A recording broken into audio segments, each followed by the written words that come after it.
This is my here's a more detail and a bit more about collection.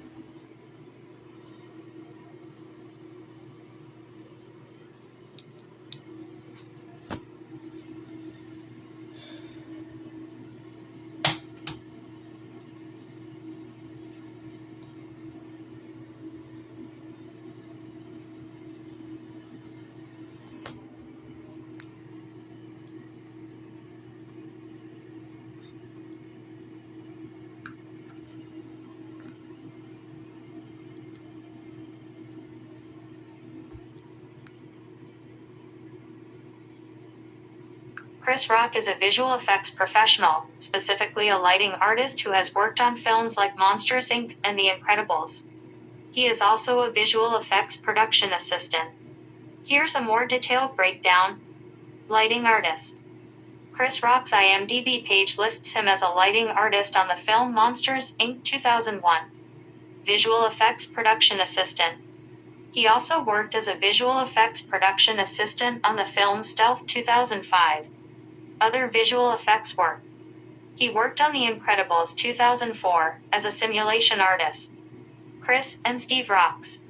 There is also a pair of twin brothers named Chris and Steve Rocks who are fine artists, painting oil paintings on canvas.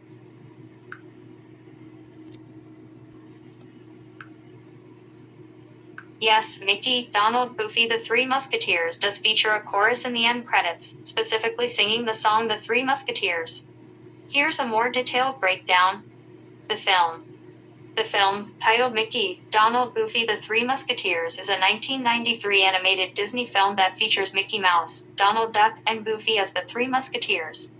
End credits chorus. As the credits roll, the film's chorus sings the song The Three Musketeers, which is a reprise of the song heard earlier in the film. The song. The song The Three Musketeers is a musical number that celebrates the friendship and adventures of the three characters.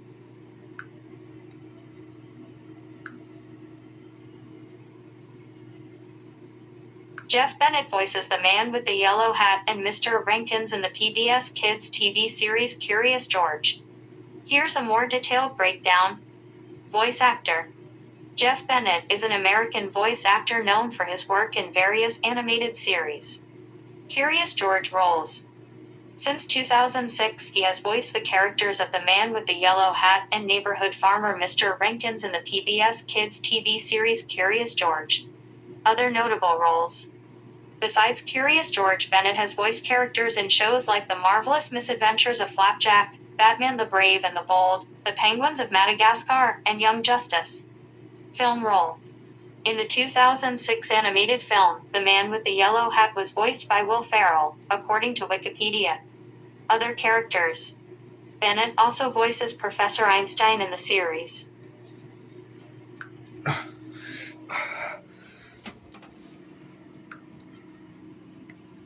The animated film Penguins of Madagascar, Conrad Vernon voices the character Rico, replacing John DiMaggio who voiced Rico in the Madagascar franchise. Here's a more detailed breakdown. Rico's voice actor change. Conrad Vernon took over the role of Rico, the special penguin from John DiMaggio in the Penguins of Madagascar film. DiMaggio's role. John DiMaggio previously voiced Rico in the Madagascar franchise. Vernon's other roles. Conrad Vernon also voiced Mason in the Madagascar franchise and the Gingerbread Man in the Shrek franchise. Yes, Jeff Bennett is both a singer and an American voice actor. He is well known for his voice acting roles, particularly as Johnny Bravo. He has also provided singing voices for characters in animated films and shows. Here's a more detailed breakdown. Voice acting. Jeff Bennett has a long and prolific career in voice acting, with roles in numerous animated series and films. Some of his most recognizable characters include Johnny Bravo, Kowalski from the Penguins of Madagascar, and Clay Bailey from Shaolin Showdown. Singing. While not exclusively a singer, Bennett has often been called upon to sing for animated characters. For example, he provided the singing voice of Mr. Centipede in James and the Giant Peach. He also voiced Tramp and Lady, and the Tramp 2 Scamp's Adventure.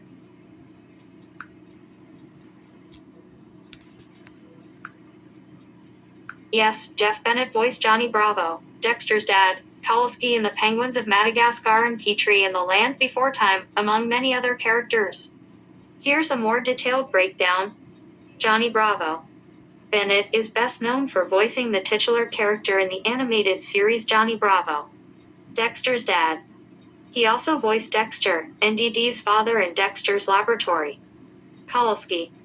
Bennett replaced Chris Miller as the voice of Kowalski in the Penguins of Madagascar series. Petrie. He voiced Petrie in the Land Before Time franchise.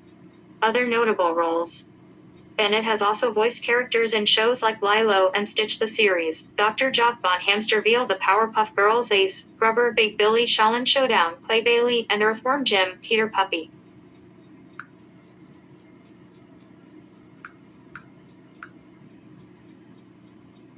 Yes, Frank Welker has voiced the monster in the Scooby-Doo franchise, as well as other characters like Fred Jones, Scooby-Doo, Megatron, and Kermit the Frog. Here's a more detailed breakdown. Scooby-Doo franchise. He voiced Fred Jones, Scooby-Doo, and the monster in various Scooby-Doo animated series and movies. Other notable characters. Megatron. He famously voiced the villainous Megatron in the Transformers franchise. Kermit the Frog. He voiced Kermit the Frog in Little Muppet Monsters. Curious George. He voiced George the Monkey in the Emmy Award-winning show Curious George. Other roles. He has also voiced numerous other characters in various animated shows and movies. Now I vote reason. But I know reason one already real of it. But I know of real of it. So let's get continued. Yes, Tress MacNeille is an American voice actress and singer, known for her work in animated series like The Simpsons, Futurama, and Animaniacs, as well as roles in Disney productions. Here's a more detailed breakdown. Voice acting career. Tress MacNeille has a long and successful career as a voice actress, lending her talents to numerous animated series and films. Notable roles. The Simpsons. She voiced characters like Agnes Skinner, Brandine Spuckler, and Lindsay Naegle. Futurama. She is known for her role as Mom. Animaniacs. She voiced Dot Warner. Tiny Toon Adventures. She voiced Babs Bunny. Disney. She has voiced characters in Disney films and TV series, including Daisy Duck, Chip, Gadget Hackranch, Anastasia Tremaine, Mary Weaver, and Lady Bane. Other notable roles. Charlotte Pickles, Rugrats, Gertie Shortman, Hey Arnold, and many other characters in various animated shows. Singing. In addition to voice acting, MacNeille is also a singer, and she has been a featured singer in the Weird Al Yankovic song Ricky.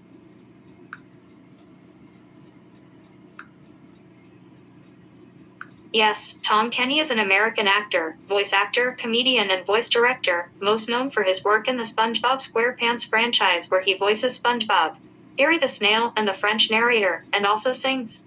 Here's a more detailed breakdown. Voice actor. He's a prominent voice actor, particularly recognized for his roles in SpongeBob SquarePants. Characters. He voices SpongeBob, Gary the Snail, and the French narrator in the SpongeBob SquarePants franchise. Other roles. He also portrays Patchy the Pirate in special episodes and Nickelodeon commercials. Singer. He has also sung in the SpongeBob franchise. Other shows. He has also been in Rick and Morty and Adventure Time. Yes, the lyrics "Throw all your dreams down the well" are present in the SpongeBob SquarePants song Down the Well, also known as the Wishing Well song. Here's a more detailed breakdown. Song title. The song is called Down the Well, or Wishing You Well. Lyrics. The lyrics include the line "Take a penny and some magic, even though your life is tragic, you can throw all your dreams down the well." Episode. The song is featured in the episode All That Glitters / Wishing You Well. Origin.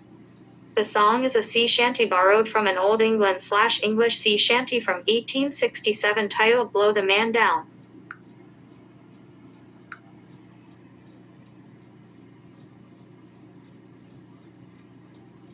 Yes, Jess Harnell, Rob Paulson, and Tress MacNeille are indeed the voices of Wakko, Yakko, and Bob Warner respectively, in the animated series Animaniacs. Here's a more detailed breakdown. Rob Paulson voices Yakko, Warner, and Pinky. Jess Harnell voices Wakko, Warner. Tress MacNeille voices Dot Warner. Maurice LaMarche voices the Brain. The Animaniacs TV series ran from 1993 to 1998. The revival of the 1993 TV series Animaniacs created by Tom Ruegger. The new series sees the return of the Warner siblings, Yakko, Wakko, and Dot, voiced respectively by their original voice actors, Rob Paulson, Jess Harnell, and Tress MacNeille, and Pinky and the Brain, voiced by their respective original voice actors.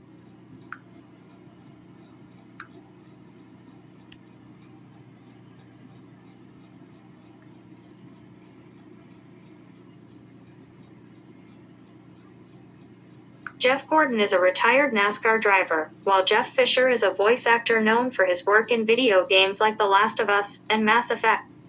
Here's a more detailed breakdown. Jeff Gordon, a highly decorated NASCAR driver, known for his time with Hendrick Motorsports and the number 24 Chevrolet. Won 4 Cup Series championships 1997, 1998, 2000, and 2001. Considered one of the most popular and successful drivers in NASCAR history. Retired from full-time racing in 2015, but remains involved with NASCAR through various roles. Jeff Fisher, a voice actor with a notable career in video games and animation. Known for his roles as characters like The Last of Us and Mass Effect. Has also worked on other video games and animated projects. Pierre Coffin, a French animator director, voice actor and producer, is best known for co-directing the Despicable Me franchise and voicing the Minions, and also voiced the museum director in Despicable Me 3. Here's a more detailed breakdown.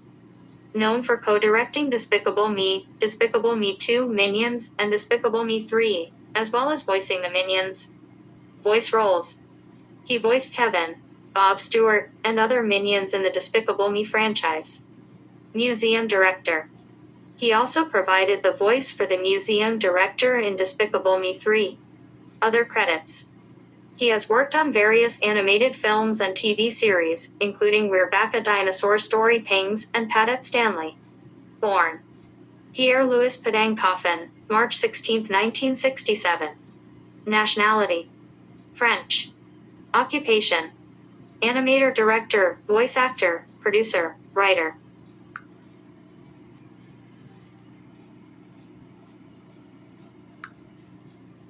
Jeff Stewart contributed to King of the Hill in multiple capacities. He worked as a storyboard artist for several episodes, and also provided voice acting for various characters according to his LinkedIn profile. Specifically, he was involved in episodes like Leanne's Saga and Escape from Party Island, as indicated on IMDb. Additionally, he voiced characters in other animated shows like The Mr. Men Show and Family Guy. Here's a more detailed breakdown. Storyboard artist. Jeff Stewart's role in the show's art department is evident from his credits on episodes like Leanne's Saga and Escape from Party Island, where he is listed as a storyboard artist. Voice actor. He also contributed to the show's voice acting, with his work extending to other animated projects like The Mr. Men Show and Family Guy. Other animated shows. His career includes work on other animated series, including The Simpsons, Phineas and Ferb, Milo Murphy's Law, and The Mr. Men Show. Andrew Stanton is a renowned American filmmaker known for his work at Pixar Animation Studios. He is a director, screenwriter, producer, and occasional voice actor. His most notable works include directing and writing Finding Nemo and WALL-E. In contrast, Andrew Ten is a medical professional, specifically a radiologist specializing in general body imaging and musculoskeletal diagnostics. Here's a more detailed breakdown. Andrew Stanton. Filmography. He's been a key figure at Pixar, contributing to films like Toy Story: A Bug's Life, Toy Story 2, Monsters, Inc., and the aforementioned Finding Nemo and WALL-E. Awards. He won Academy Awards for Best Animated Feature for both Finding Nemo and WALL-E. Current projects. He's currently directing a sci-fi drama called In the Blink of an Eye for Searchlight Pictures, with principal photography completed in April 2024. Andrew 10. Medical specialization. He is a medical doctor specializing in radiology with a focus on general body imaging and musculoskeletal diagnostics. Board certifications. He is certified by the American Board of Radiology. Education and training. He completed his medical education at the University of California at Davis School of Medicine and undertook residency and fellowship training. Yes, the Wolf Films logo, now known as Wolf Entertainment, prominently features a howling wolf. The logo showcases a silhouette of a wolf standing against a dark background, howling at a moon, often set against a night sky. There's an earlier animated version where the wolf is also shown howling towards the viewer. The howling sound effect is a key component of the logo's audio design. Here's a more detailed breakdown. Visuals. The logo features a silhouetted wolf, typically depicted on a dark background with a moon in the sky. Action. The wolf is shown howling, a distinctive action that has been consistently present in the logo's various iterations. Sound. The howling sound of a wolf is a prominent sound effect used in conjunction with the visual logo. Evolution. The logo has evolved over time, with an earlier version featuring animation of the wolf howling towards the viewer and a more recent version that is more realistic. Name change. The company was originally called Wolf Films but rebranded to Wolf Entertainment in 2019. Yes, the Wolf Films logo does feature a silhouette wolf. It shows a wolf standing on a dark ground against a dark red sky with stars, howling at a white moon. The company name is superimposed over this scene. Here's a more detailed breakdown. Visuals. The logo depicts a wolf silhouetted against a night sky. Background. The background is a dark red with a few stars, and a white moon is visible. Text. The company name Wolf Films is displayed in a blue serif font with white shadows. Howling. The wolf is shown howling at the moon. Variations. There are variations of the logo, including early versions full screen, close-up widescreen, and enhanced HD versions according to the Audiovisual Identity Database. There's also a Portuguese variant, and an uncredited version for Law and Order UK.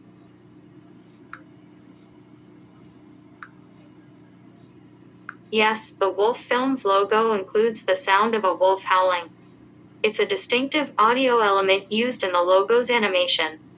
The logo also features a visual of a wolf standing on a hill under a moonlit sky, and the howling sound is a key part of the overall effect.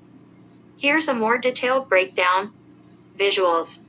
The logo depicts a silhouette of a wolf against a dark background with a moon and stars. Audio. The primary sound effect is a wolf howling, often accompanied by crickets chirping, especially in earlier versions. Variations. There have been some variations in the logo's visuals and audio over time. For example, the background color might shift, and some versions have a slightly different howl. Generic themes. Networks like NBC, CBS, and ABC often play their own generic theme music over the logo, overriding the standard sound effects.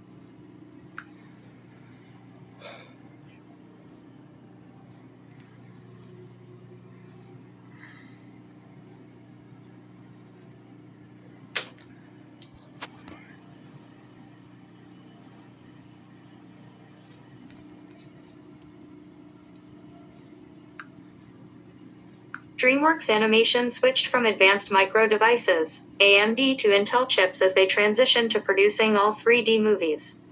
This move was driven by the increased computing power required for 3D animation, and Intel was chosen due to its superior performance and roadmap, particularly with the upcoming Nehalem processor and Larabi graphics chip. The switch also involved a strategic alliance for 3D filmmaking technology. Here's a more detailed breakdown. 3D animation demands. 3D movies require significantly more processing power than traditional 2D animation, as each frame needs to be rendered for both the left and right eye, potentially taking up to 16 hours to process a single frame. DreamWorks' previous relationship with AMD. DreamWorks had been working with AMD since 2005, but the shift to all 3D animation prompted a reevaluation of their technology needs. Intel's advantages. DreamWorks cited Intel's superior performance, particularly with the Nehalem processor and Larrabee graphics chip as key factors in the decision. Strategic alliance. Intel and DreamWorks formed a partnership to leverage Intel's processing technologies for 3D filmmaking, including future chips with multiple cores. Impact on workflow. The switch to Intel aimed to significantly reduce rendering times, potentially allowing artists to work in real time and see their creations much faster. Financial incentives. While not explicitly detailed, some publications suggest Intel may have offered financial or other incentives that AMD couldn't match. Long-term implications. The move could have long-term implications for AMD, as DreamWorks animation tools were likely optimized for Intel's architecture, potentially making it difficult for AMD to re-enter the market with its own solutions. An editorial associate production manager oversees the production process of editorial content, ensuring it meets quality standards and is delivered on time and within budget. They coordinate with various teams, including editorial, design, and production, to manage schedules, workflows, and budgets. They are responsible for maintaining consistency in style and tone, and often involved in quality control, proofreading, and final review. Here's a more detailed breakdown. Key responsibilities. Project management. Managing the production process from manuscript to final publication, including timelines, budgets, and resource allocation. Coordination. Working with editors, designers, authors, and other stakeholders to ensure smooth workflow and communication. Quality control. Reviewing content for accuracy, consistency, and adherence to style guidelines. Production oversight. Ensuring that all materials are prepared, edited, and formatted to high standards. Deadline management. Enforcing deadlines and ensuring timely delivery of content. Budget management. Monitoring and managing production costs. Vendor management. Working with external vendors, such as printers and freelancers, to ensure quality and efficiency. Content optimization. Implementing new tools and systems to improve production processes. Editorial calendar management. May be involved in creating and managing the editorial calendar according to ZipRecruiter. Maintaining consistency. Ensuring that the tone and style of the content are consistent throughout the production process, according to ZipRecruiter. A paint fix production supervisor oversees the daily operations of a paint production line, ensuring schedules are met and products meet quality standards. They are responsible for coordinating work assignments, monitoring inventory, troubleshooting issues, and maintaining safety compliance. They also lead team meetings, provide training, and track performance metrics. Here's a more detailed breakdown. Responsibilities. Production management. Supervising the painting process, ensuring efficient workflow and adherence to production schedules. Quality control. Monitoring product quality and ensuring it meets established standards. Inventory management. Tracking raw materials and supplies and ensuring adequate stock levels. Troubleshooting. Identifying and resolving issues related to the production process or equipment. Safety compliance. Ensuring all operations adhere to safety regulations and protocols. Team leadership. Leading, motivating, and developing a team of production staff. Performance management. Tracking key performance indicators, KPIs, and identifying areas for improvement. Communication. Effectively communicating with team members, other departments, and management. Process improvement. Identifying areas for operational improvement and implementing solutions. Skills and qualifications. Experience. Prior experience in a supervisory role, preferably in a paint or manufacturing environment. Technical knowledge. Understanding of paint manufacturing processes, equipment, and related safety regulations. Leadership skills. Ability to lead, motivate, and develop a team. Problem-solving skills. Ability to identify and resolve issues effectively. Communication skills. Excellent written and verbal communication skills. Organizational skills. Ability to manage multiple tasks and prioritize effectively. Attention to detail. Ensuring high standards of quality and accuracy. Knowledge of lean manufacturing. Understanding of lean principles and continuous improvement methodologies. In essence, a paint fix production supervisor is a key leader in the production process responsible for ensuring efficient, high-quality paint production while maintaining a safe and positive work environment. A central production supervisor typically oversees the production floor operations to ensure the efficient and safe execution of the production schedule.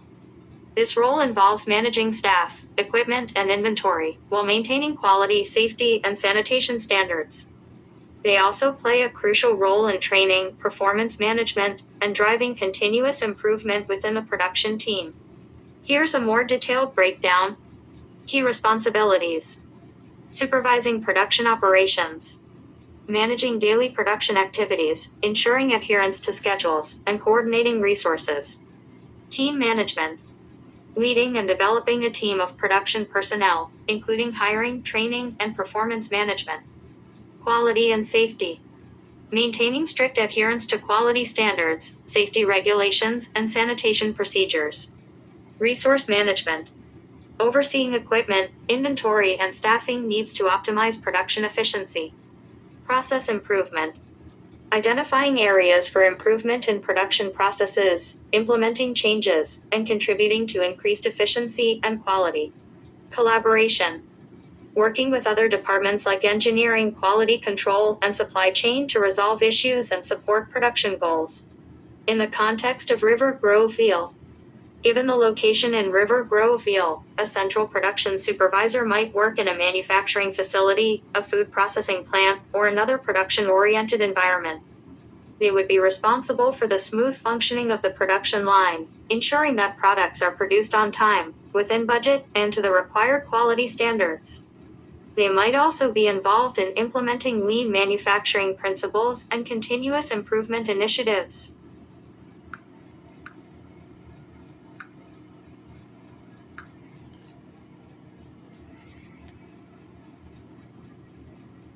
There are multiple individuals named Mike Smith and Mike Myers. Mike Myers is best known as the actor who played Austin Powers and Wayne Campbell. Mike Smith has various identities, including a saxophonist/keyboardist for Blur and Gorillaz, and a former NBA player. Here's a more detailed breakdown. Mike Myers. Actor.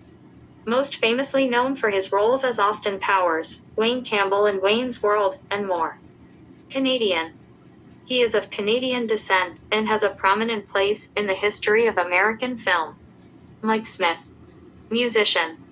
Plays saxophone and keyboards for Blur and Gorillaz. Composer/arranger. Has been involved in scoring film scores and working with other musicians.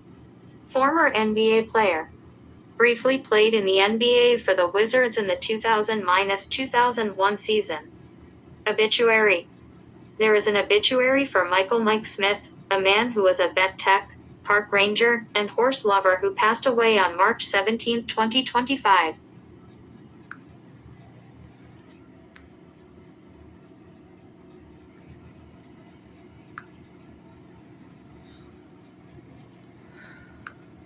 Alright, that's all for here's a more detailed breakdown. So yep. And now let's okay.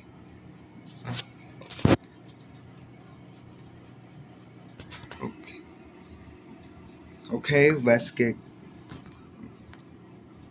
Yes, cloth and hair simulation are often considered character effects, CFX in animation, and game development.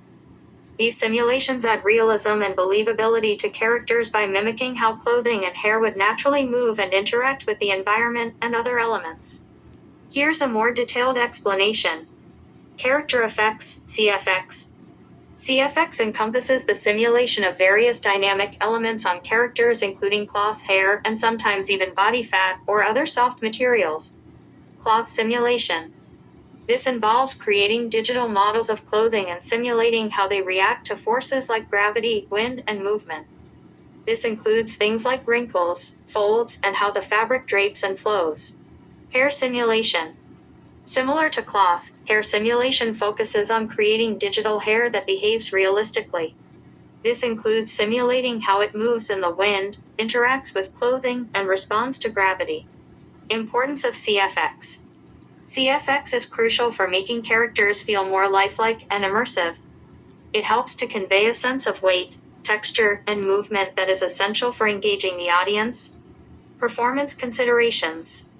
Implementing cloth and hair simulations can be computationally expensive, especially when dealing with complex designs or large numbers of characters. Optimizing these simulations is a key challenge for CFX artists. Art direction. CFX artists often work closely with the animation and art teams to achieve a specific look and feel. They might use reference footage of real-world materials or develop custom rigs to meet the desired aesthetic.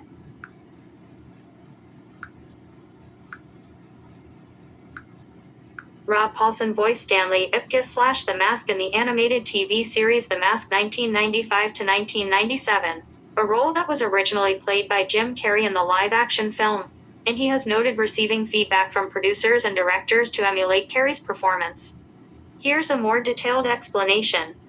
The connection. Rob Paulsen, a well-known voice actor, took on the role of Stanley Ipkiss / The Mask in the animated television series The Mask, which was based on the live-action film starring Jim Carrey, emulating the performance. During the production of the animated series, Paulsen recalls receiving notes from producers and directors suggesting he try to emulate Carrey's performance. Paulsen's response. Paulsen eventually voiced his frustration, stating that the reason they hired him was because they couldn't afford Carrey, and if they only wanted him to be Carrey, he might not be the right fit. Apology and change. After Paulsen voiced his concerns, the producers and directors apologized, and he never received any further notes about emulating Carrey's performance. The question "Did the female narratives The Endless Alphabet" is a bit unclear, but it seems to be asking if the mobile game Endless Alphabet has a narrative focused on female characters or stories. The game, designed to help children learn letter sounds and build vocabulary, does not feature a narrative centered on female characters or stories, but rather focuses on educational content. Here's a more detailed explanation. Endless Alphabet is a puzzle game created by Originator to help children learn letter sounds and build vocabulary. The game's primary focus is on educational content, not on a narrative or story. It features a word game that teaches children letters and includes 100 words to explore and learn. The game is designed to be engaging and fun for young children, while also being educational. It is a puzzle mobile game.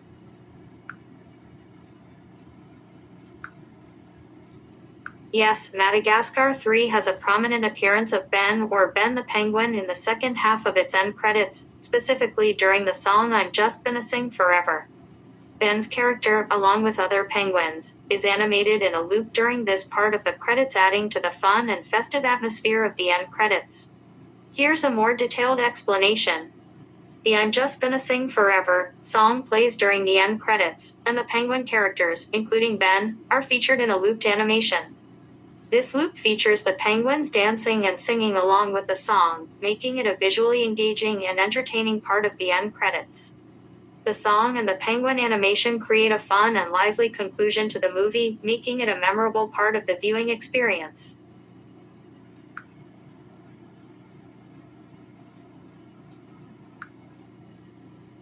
Yes, Ben Burtt is widely recognized as a sound designer. He is particularly famous for his work on the Star Wars and Indiana Jones franchises, as well as WALL-E. Burtt is celebrated for creating many iconic sounds, including those of the lightsaber, Darth Vader's breathing, and R2-D2's voice.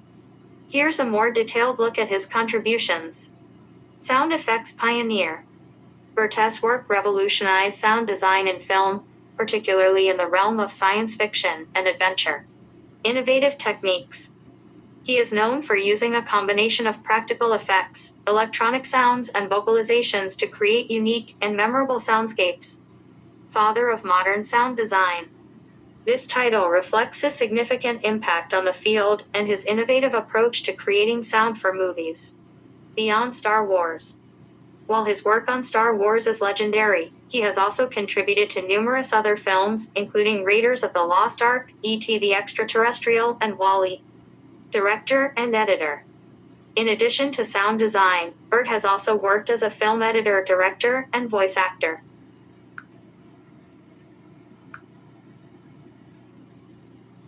Large number of talented American voice actors exist across various media like cartoons, video games, and animation.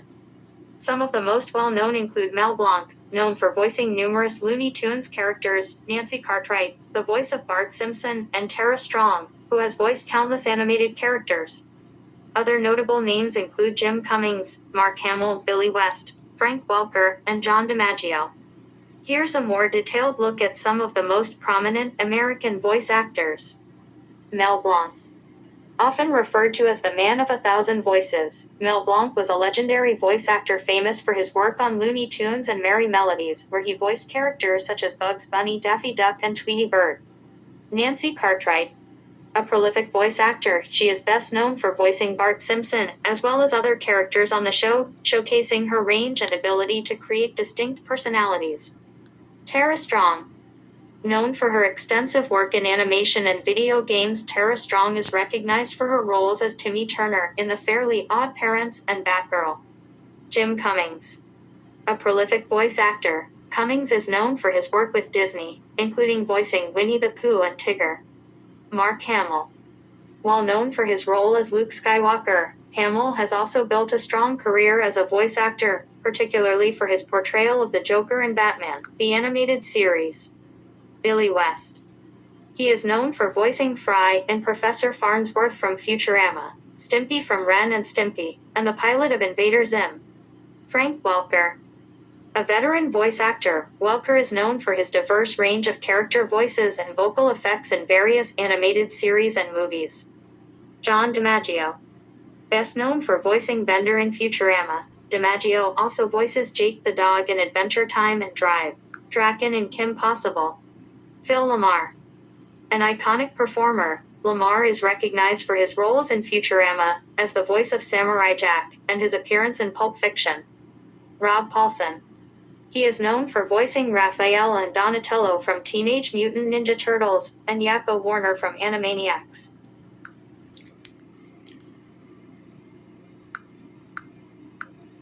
George Cooley is likely Dave Cooley, a well-known mastering engineer and audio restoration specialist. He is known for his work with George Carlin, who was a stand-up comedian, social critic, actor, and author. George Carlin was also the first host of Saturday Night Live and appeared on The Tonight Show over 130 times. Here's a more detailed look at both individuals. George Carlin. Occupation. Stand-up comedian, social critic, actor, author. Known for black humor, social commentary on politics, language psychology, religion, and taboo subjects. Accomplishments. Won 5 Grammy Awards for his comedy albums. Other notable work. First host of Saturday Night Live, guest appearances on The Tonight Show, film roles e.g. Outrageous Fortune. Legacy. Inducted into the Comedy Hall of Fame in 1994. Death. Died on June 22, 2008. Dave Cooley. Occupation. Mastering engineer and audio restoration specialist. Known for his work in audio restoration and potentially working with George Carlin. Additional information. Dave Cooley is mentioned in a LinkedIn post alongside a quote from George Carlin, suggesting a connection between the two. Seth Rogen and Seth MacFarlane are both prominent figures in the entertainment industry, particularly known for their work in comedy. While their careers have taken different paths, they have shared some collaborations and mutual recognition, as well as having their own distinct comedic styles. Here's a more detailed look at their connections. Seth Rogen, known for his acting and comedic writing, Rogen has starred in films like Knocked Up, Superbad, and This Is the End, according to the American Cinematheque. He's also a producer and has collaborated with other filmmakers and actors, including Seth MacFarlane. Seth MacFarlane. Best known for creating and voicing the characters in the animated series Family Guy and The Orville, according to Wikipedia. McFarlane has also acted in films and has a background in music and animation. Their relationship. They have both been recognized for their comedic abilities and contributions to television and film. They have collaborated on some projects, indicating a shared professional network and possibly a degree of mutual respect.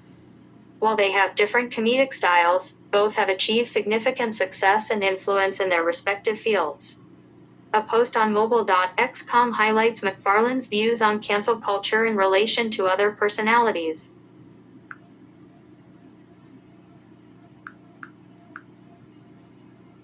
Bob Bergen and Bill Farmer are both well-known voice actors. Bob Bergen is famous for being the modern voice of Porky Pig and has also voiced characters like Luke Skywalker and Bucky the Squirrel.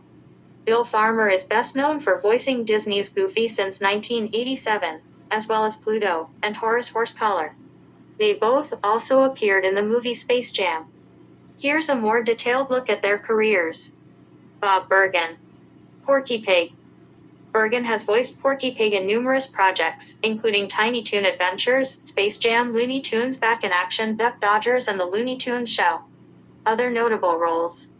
He has also voiced characters like Luke Skywalker in various Star Wars games and specials, Bucky the Squirrel in The Emperor's New Groove, and the Frog in the English dub of Spirited Away. Recent work. Bergen continues to be active in voice acting with recent roles in series like Star Wars Resistance, Marvel's Avengers Assemble, and Clarence. Bill Farmer. Goofy. Farmer has been the voice of Goofy since 1987, a role he continues to play in various Disney productions. Other Disney characters. He also voices Pluto and Horace Horsecollar. Space Jam. Farmer's involvement in Space Jam included voicing Yosemite Sam Sylvester and Foghorn Leghorn. Recent work.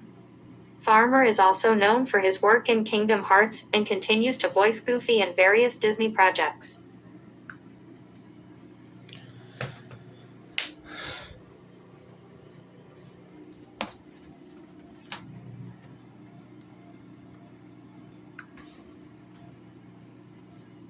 Jeff Bennett and John DiMaggio are both highly respected and prolific voice actors. Jeff Bennett is known for his versatility, blending his voice to characters like Johnny Bravo, Kowalski in Penguins of Madagascar, and numerous others across various animated series and films. John DiMaggio is famous for his iconic roles as Bender in Futurama, Jake the Dog in Adventure Time, and the Joker in several Batman animated projects. Here's a more detailed look at their careers. Jeff Bennett. Versatility. Bennett is known for his wide range, seamlessly transitioning between different character voices and even impersonations. Notable roles. He's voiced Johnny Bravo, Kowalski, Penguins of Madagascar, Petrie, Land Before Time, and many more. Recognition. He's considered one of the top names in voice acting. John DiMaggio. Iconic characters. His most famous roles include Bender Futurama, Jake the Dog Adventure Time, and various Joker interpretations. Other notable roles. He's also voiced Dr. Draken, Kim Possible, The Scotsman, Samurai Jack, and many others. Diverse roles. DiMaggio's voice acting extends to video games, Marcus Fenix in Gears of War, and even live-action roles. Yes, Debbie Derryberry is known for voicing a number of child characters in various animated projects.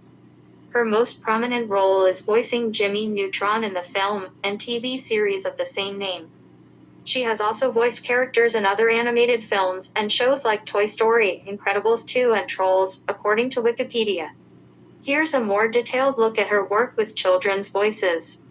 Jimmy Neutron. Her voice became instantly recognizable for her portrayal of the titular character in the film and TV series. Other animated projects. She has voiced characters in other animated films like Toy Story, The Incredibles, and Wreck-It Ralph, as well as TV shows like The Addams Family, Peter Pan and the Pirates, and The Grim Adventures of Billy and Mandy. Preschool music. Derryberry has also written and recorded preschool music albums, including a hit song called Baby Banana. Voice coaching. She is also known for coaching young voice actors, even though she's competing with for the same roles.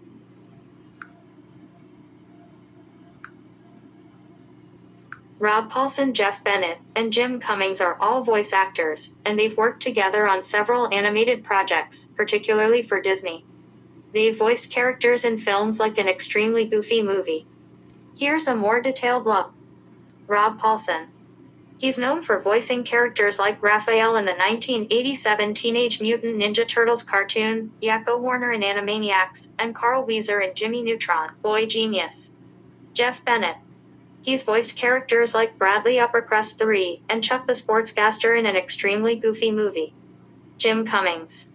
He's voiced characters like Pete in An Extremely Goofy Movie, and has also worked on other Disney animated projects.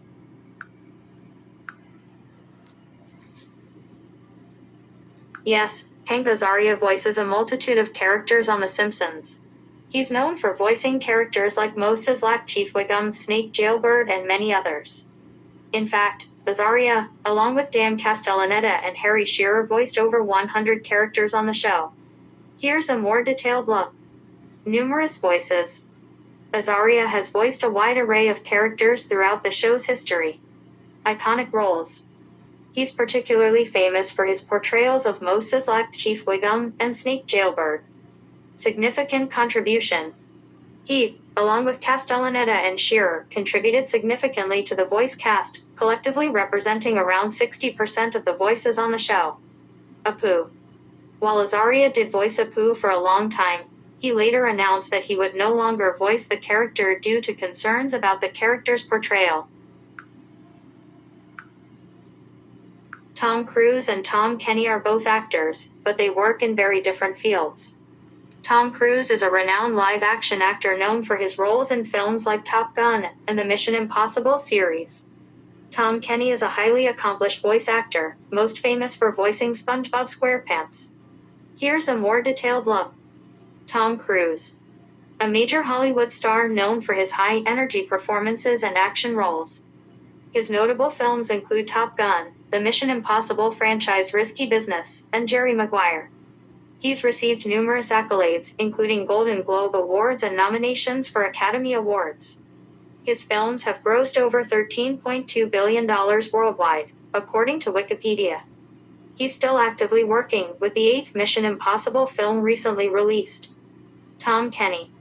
A prolific voice actor, his career spanning many animated series and films. He's best known as the voice of SpongeBob SquarePants. His other notable voice acting roles include Heifer Wolf in Rocko's Modern Life, the Ice King in Adventure Time, and the Mayor in the Powerpuff Girls. He's also voiced characters in series like Ben 10, Johnny Bravo, and the Clone Wars. He's received multiple awards for his voice acting work.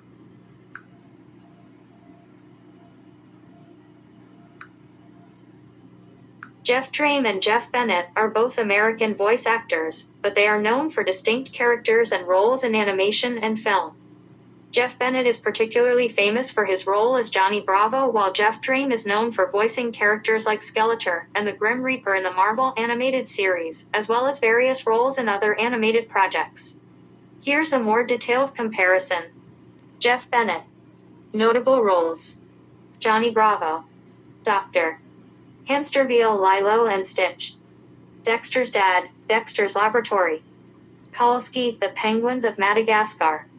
Clay Bailey, Shaolin Showdown. Known for his distinct voice and comedic timing, especially in his role as Johnny Bravo. Other notable work. Voice work in The Land Before Time, Earthworm Jim, Gargoyles and Star vs. The Forces of Evil. Jeff Trame. Notable roles. Skeletor, Marvel Animated Series. The Grim Reaper, Marvel Animated Series. Various characters in the Legend of Zelda video games. Known for his versatility and ability to portray both comedic and dramatic characters. Other notable work. Voice work in Batman Beyond, Mighty Ducks, and The Flash. In short, while both are accomplished voice actors, Jeff Bennett is best known for his signature voice and comedic roles, particularly as Johnny Bravo, while Jeff Trame is known for his versatility and work in Marvel animated series and video games.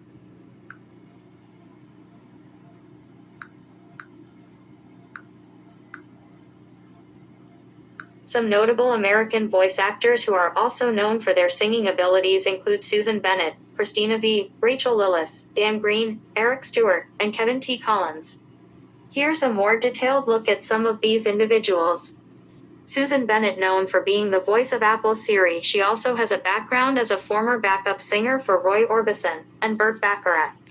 Christina V., a voice actress known for her work in anime dubs, she also sings and has released music.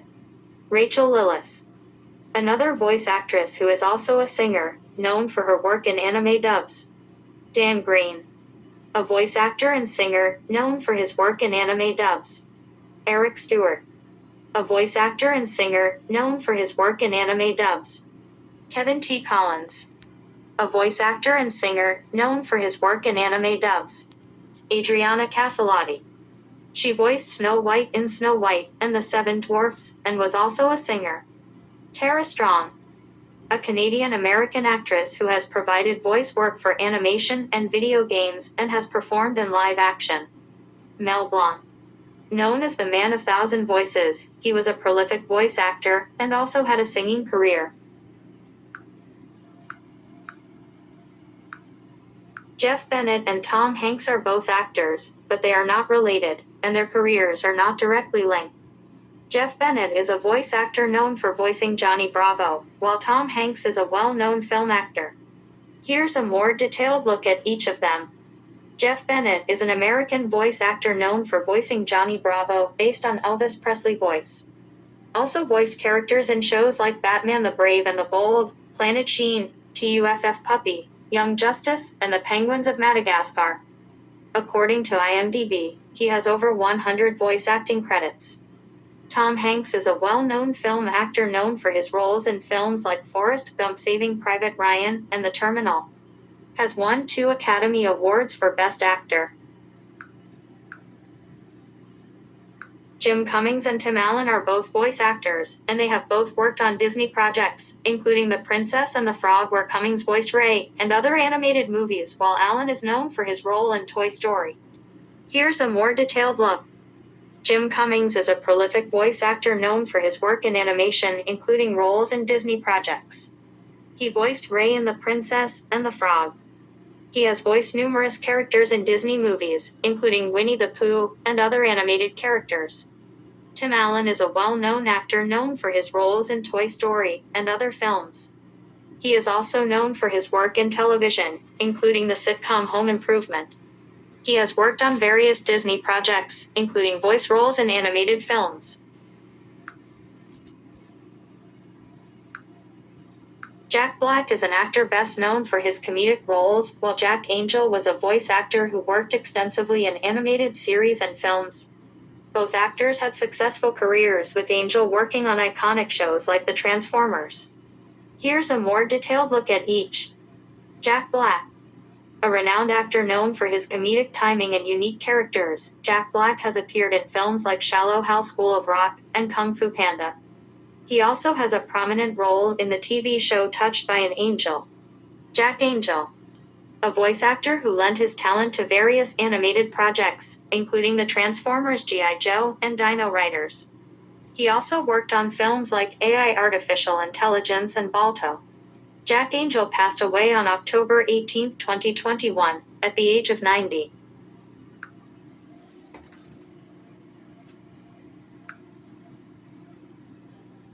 Some well-known American voice actors who are also singers include Jess Harnell, Jodie Benson, Troy Baker, and Grey DeLisle, among others. Here's a more detailed look at some of these talented individuals. Jess Harnell, a prolific voice actor known for roles like Captain Hero in Drawn Together, Chili and Doc MC Stuffins, and Wacko in Animaniacs. Harnell is also a singer and has been named by Variety as one of the top 10 voice actors in the business. Jodie Benson, best known for her iconic voice of Ariel in Disney's The Little Mermaid. Benson is also an actress and singer, having also voiced Barbie in the Toy Story franchise. Troy Baker, a highly sought-after voice actor, Baker is known for his roles in video games like Joel Miller in The Last of Us and Booker DeWitt in BioShock Infinite. He is also a musician and singer. Grey DeLisle, a voice actress and singer-songwriter, DeLisle is known for various roles in animated productions and video games, including voicing characters in The Loud House and The Simpsons. Other notable American voice actors and singers. Rachel McFarlane, known for voicing Haley Smith on American Dad. Eric Stewart, known for voicing Brock and James from seasons 1 to 8 of the original Pokemon anime. Kate Higgins, known for voicing Sakura Haruno in Naruto, Miles Tails Prower in the video game series Sonic the Hedgehog, and Frankie Stein in Monster High. Susan Bennett, the voice of Apple's Siri. Mel Blanc. Often referred to as the Man of 1,000 Voices for his work on Looney Tunes and Merry Melodies, voicing characters like Bugs Bunny and Daffy Duck.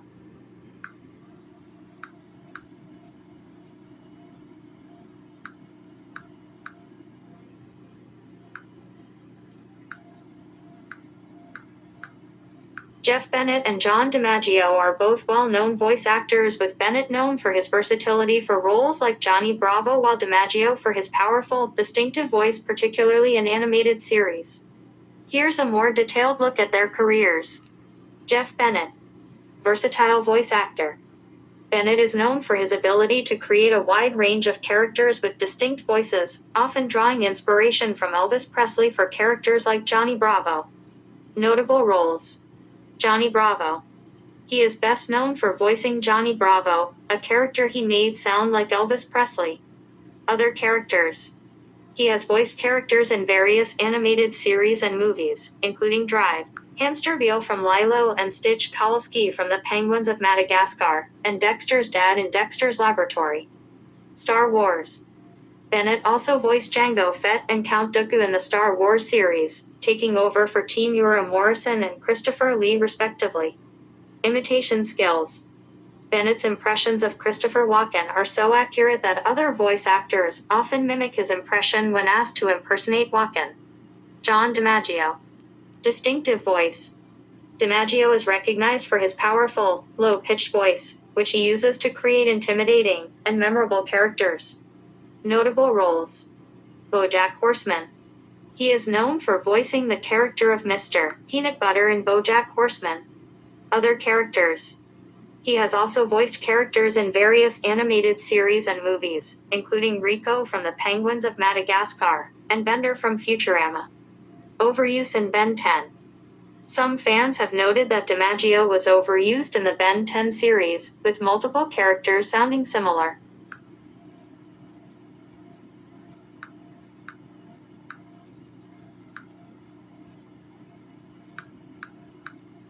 Jeff Bennett, Jim Cummings, and Rob Paulsen are prominent American voice actors known for their work in animated series and films, each recognized for their distinct voices and roles in popular cartoons. Here's a more detailed look at each of them. Jeff Bennett, known for voicing characters like Johnny Bravo, Dr. Hamsterville, Lilo and Stitch, Kowalski, Penguins of Madagascar, and Petrie, Land Before Time. He also voiced Dexter's dad in Dexter's Laboratory, Cyril in The Legend of Spyro, and Ixter in Samurai Jack. Jim Cummings, known for voicing characters like Winnie the Pooh, Tigger, and Darkwing Duck, as well as voicing characters in the Looney Tunes universe. Rob Paulsen, known for voicing Raphael in the 1987 Teenage Mutant Ninja Turtles cartoon, Yakko Warner in Animaniacs, and Pinky and the Brain. He also voiced Carl Wheezer in Jimmy Neutron Boy Genius, Paggy and Johnny Quest, and Donatello in the 2012 Teenage Mutant Ninja Turtles cartoon. This video showcases the voices behind Looney Tunes with Jeff Bergman, Jim Cummings, and Rob Paulsen. Yes, voice actor Frank Welker is well known for creating and performing animal sounds and monster voices in various animated films, television shows, and video games. Here's a more detailed look at his work. Animal sounds. Welker has a reputation for his ability to imitate a wide range of animal sounds, including squeaking, bleating, and mooing. Examples of his work. He has voiced animal characters and performed sound effects in productions such as The Lion King Lion Roars and Futurama Nibbler's Animal Sounds. Other notable roles. Besides animal sounds, Welker is also known for his voice acting in other roles, such as Fred Jones, Scooby-Doo, and Megatron Transformers. His approach. Welker has said that he communes with the animals when the particulars of a specific job request come in, and he has said that he has gone to zoos and SeaWorld to listen to the animals.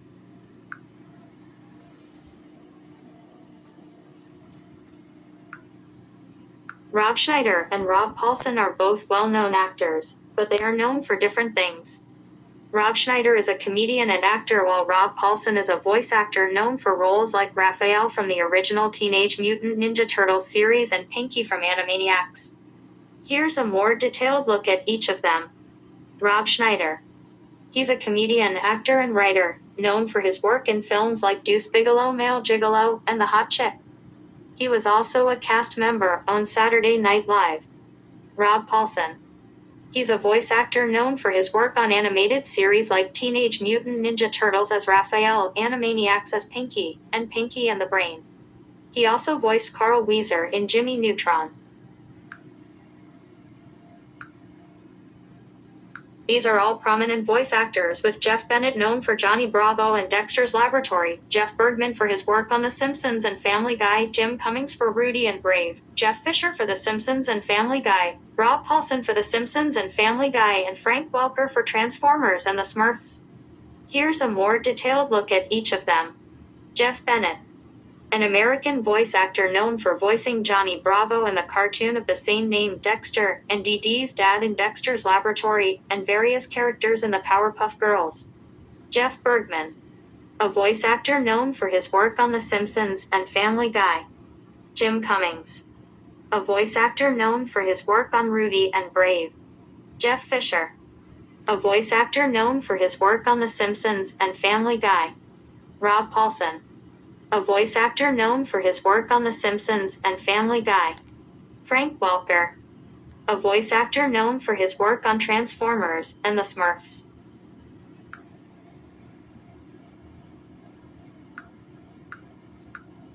Some notable American voice actors who are also known for their singing abilities include Jess Harnell, Troy Baker, Victor Vic Mignogna, Jodie Benson, and Sarah Wiedenheft. Here's a more detailed look at some of these talented individuals. Jess Harnell, known for his work in animation and commercials, Harnell has voiced characters in shows like Drawn Together, Doc McStuffins, and Sophia the First, as well as appearing in films like Finding Nemo and the Toy Story franchise. Troy Baker. A prominent voice actor in video games, Baker has voiced characters in The Last of Us, BioShock Infinite, and Uncharted 4. Vic Mignogna, known for his work in the English dubs of Japanese anime shows, Mignogna is best known for voicing Edward Elric in Fullmetal Alchemist. Jodie Benson, best known for providing the voice of Ariel in Disney's The Little Mermaid. Sarah Wiedenheft. A Danish/American voice actor and singer, she has lent her voice to numerous anime dubs, original animations, and video games, including Power from Chainsaw Man.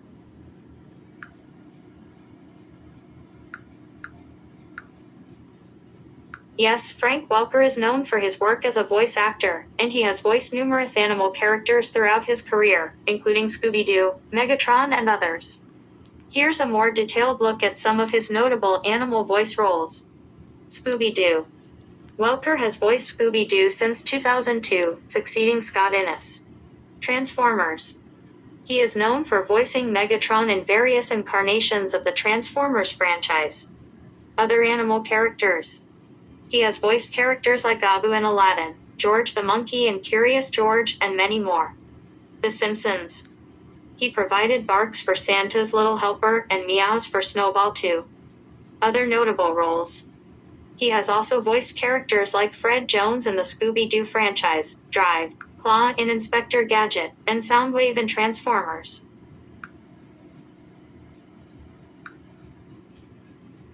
Rob Paulsen and Jeff Bennett are both well-known American voice actors, with Paulsen known for roles like Raphael from Teenage Mutant Ninja Turtles, Yakko from Animaniacs, and Pinky from Pinky and the Brain, while Bennett is famous for voicing Johnny Bravo among other characters. Here's a more detailed look at their careers. Rob Paulsen, born March 11, 1956, in Detroit, Michigan. Notable roles. Raphael 1987, Teenage Mutant Ninja Turtles. Yakko Warner, Animaniacs. Pinky and the Brain. Carl Wheezer, Jimmy Neutron, Boy Genius. Haji, Johnny Quest. Donatello 2012, Teenage Mutant Ninja Turtles. Other notable projects. Host of the voiceover talk show Talkin' Tunes with Rob Paulsen. Sponsor for Camp Will Away and involved in gold medals. Runs the Animaniacs Live.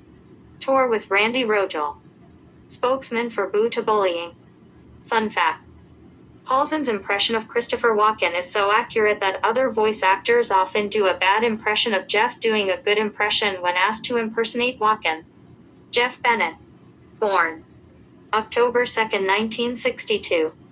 Notable roles: Johnny Bravo, Dexter and Dee Dee's dad, Dexter's Laboratory, Ace, Grubber, and Big Billy the Powerpuff Girls, Peter Puppy Earthworm Jim, Brooklyn Gargoyles, Dr. Jock Von Hamsterville, Lilo and Stitch, The Series, Clay Bailey Shaolin Showdown, Petrie the Land Before Time franchise, Kalski the Penguins of Madagascar.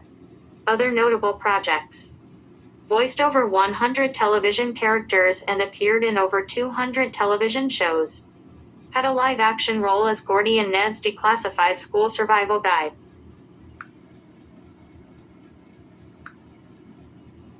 Rob Paulsen and Jim Cummings are both prolific and well-known American voice actors, each having voiced numerous iconic characters in animation and film. Here's a more detailed look at their careers. Rob Paulsen, known for voicing Yakko Warner in Animaniacs, Pinky and the Brain, and Raphael in the 1987 Teenage Mutant Ninja Turtles cartoon. Other notable roles: Carl Wheezer in Jimmy Neutron, Boy Genius, Haji and Johnny Quest, and Donatello in the 2012 Teenage Mutant Ninja Turtles cartoon. Host of Talkin' Tunes with Rob Paulsen. Jim Cummings, known for voicing Winnie the Pooh since 1988 and Tigger since 1989, as well as the Tasmanian Devil since 1991. Other notable roles: he has voiced a multitude of characters for the Walt Disney Company and Warner Brothers, including characters in All, Real Monsters, Cat Dog, Fox Zone, The Adventures of Jimmy Neutron, Boy Genius, and more. He is also known for designing Mardi Gras floats, being a singer, door-to-door salesman, and a Louisiana riverboat deckhand before moving to Anaheim, California, where he started his voice acting career.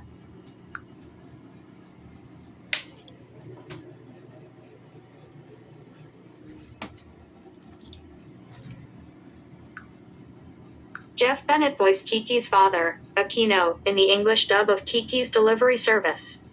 Here's a more detailed look. Voice actor: Jeff Bennett is a well-known American voice actor. Kiki's Delivery Service. He provided the voice for Kiki's father, Aquino, in the English language version of the animated film Kiki's Delivery Service. Other notable roles: Bennett is also known for voicing characters like Johnny Bravo in the series of the same name, Dexter's dad in Dexter's Laboratory, and Petrie in the Land Before Time films. Voice acting career: he has a long and impressive career in voice acting, having worked on numerous animated films, TV series, and video games.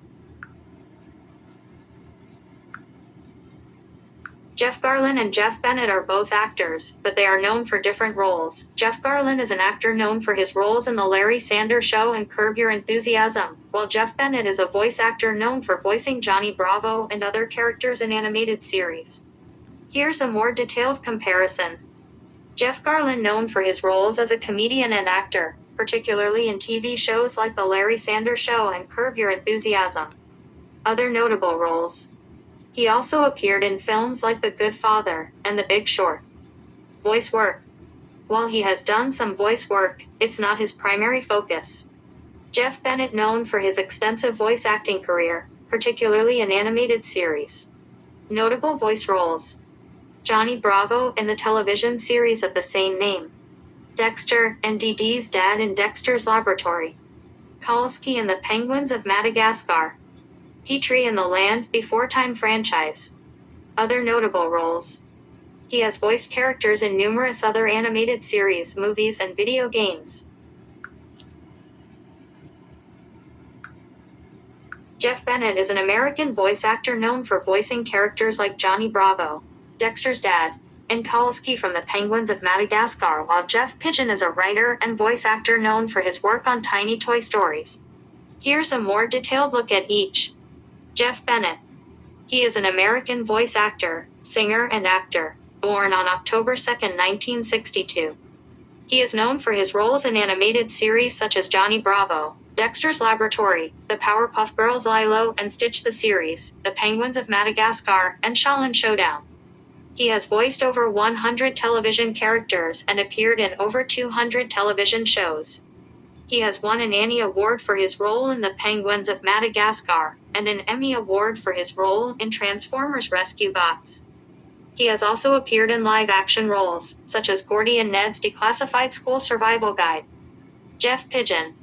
He is a writer and voice actor. He is known for his work on Tiny Toy Stories.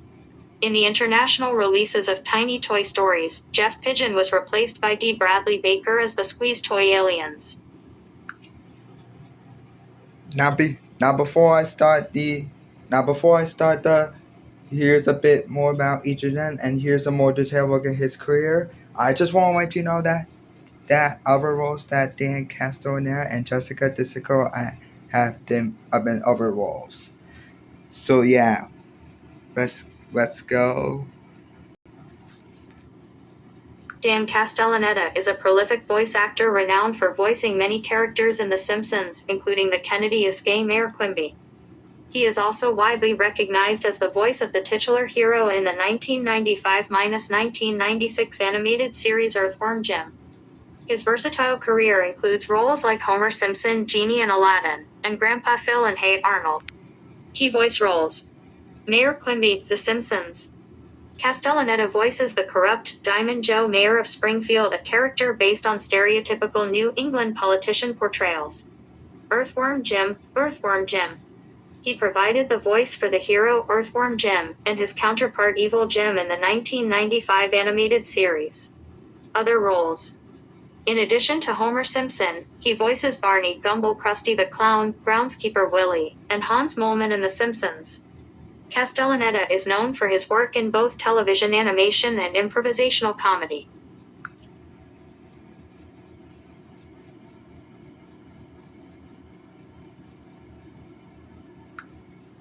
Yes, Jessica DeSico is still an active and highly prolific voice actress as of 2020. Yes, Jessica DeSico is still an active and highly prolific voice actress as of 2026. She continues to provide voices for major animated series, most notably as Lynn and Lucy Loud on Nickelodeon's The Loud House. She has maintained a consistent career from 1989 to the present, voicing characters in Adventure Time, It's Pony, and various video games. Key details of her current work: The Loud House. Voices Lynn Loud Jr., Lucy Loud, and others. Active roles 2025 to 2026. According to IMDb, she has roles in Eva the Owl at Adventure Time, Fiona and Cake, and various other projects. Other roles: she is recognized for her work in the Super Mario Bros. Movie and as a voice for the Nick Jr. channel. She is also known for her work in video games, including titles like Kingdom Hearts 2 and The Sims 4. Okay, that's it for the two, and now that's it for the two, and now let's get on to here's a bit more about each of them, and here's a more detailed look at his career. Kevin Michael Richardson and Jeff Bennett are both prominent voice actors, known for their work in animation and video games. They have collaborated on several projects, including the animated series Road Rovers. Richardson is recognized for his deep, resonant voice, often playing villains and strong characters, while Bennett is known for a wider range of voices and character types. Here's a bit more about each of them. Kevin Michael Richardson. Distinctive voice. Known for his deep, booming voice, which has been used for both heroes and villains in various animated series and films. Notable roles: includes Captain Gantu in the Lilo and Stitch franchise, the Joker in the Batman animated series, and voices in Mortal Kombat, both the 1995 film and the 2020 animated movie. Versatility. While often cast as powerful characters, he also voices more comedic roles like Lester Crinklesack and Cleveland Brown Jr. Jeff Bennett. Versatile voice actor. Can perform a wide range of voices and character types.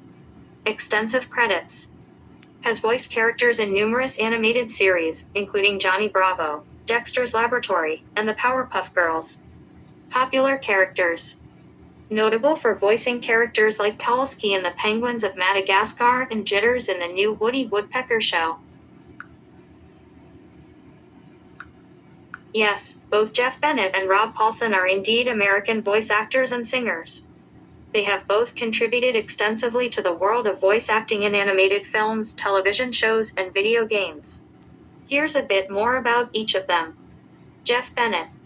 He is known for his roles as Johnny Bravo, Dexter's dad, and Kowalski in The Penguins of Madagascar. He has voiced characters in numerous other animated series, including Dexter's Laboratory, The Land Before Time, and Jake and the Neverland Pirates. In addition to voice acting, he is also a singer. Rob Paulsen. He is recognized for voicing Raphael and Donatello in the Teenage Mutant Ninja Turtles cartoons, Yakko Warner in Animaniacs, and Pinky and the Brain. He has also voiced characters in The Adventures of Jimmy Neutron Boy Genius, Goof Troop, and various Disney projects. Like Jeff Bennett, he is also a singer. Bob Peterson and Bill Farmer are both voice actors, and they are known for their work with Pixar and Disney Animation. Bob Peterson voiced Roz in Monsters Incorporated. Bill Farmer is the voice of Goofy and has voiced other characters in Pixar and Disney movies. Here's a bit more about each of them. Bob Peterson. According to Disney, Bob Peterson started as a storyboard supervisor for Pixar before voicing Roz in Monsters Incorporated. He has also directed several Pixar films and has voiced various other characters, including Doug in Up and Doug Days. Bill Farmer. Bill Farmer is known for voicing Goofy in numerous Disney films and television shows. He also provides voices for various other characters in Pixar and Disney projects, including in Cars.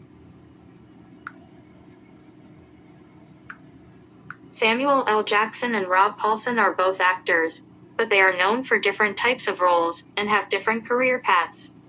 Samuel L. Jackson is a renowned character actor known for his powerful performances in action and dramatic films. Rob Paulsen is a voice actor known for his work in animated television shows and films. Here's a bit more about each of them.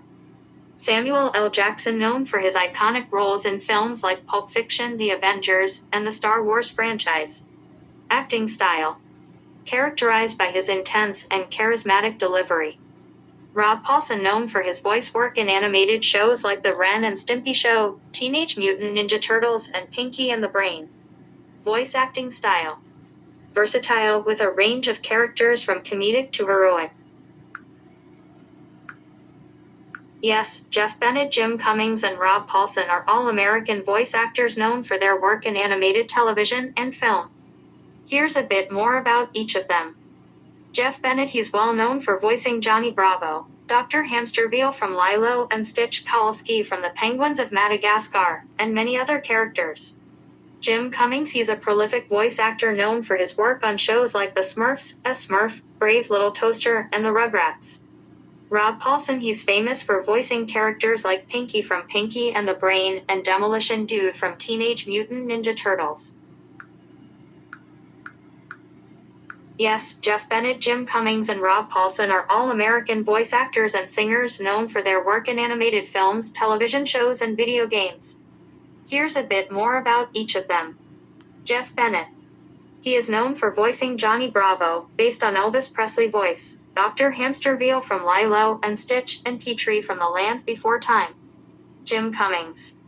He has a long and diverse voice acting career, known for roles like Winnie the Pooh and Darkwing Duck. Rob Paulsen. He is known for his work on shows like The Simpsons and Teenage Mutant Ninja Turtles.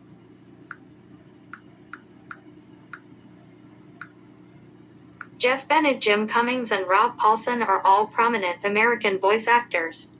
They have collectively worked on numerous animated series, movies, and video games, often appearing together in various projects. Here's a bit more about each of them. Jeff Bennett, known for roles like Johnny Bravo, Brooklyn on Gargoyles, and the man with the yellow hat in Curious George. Jim Cummings, famous for voicing characters like Winnie the Pooh, Tigger, Darkwing Duck, and Pete in various Disney productions.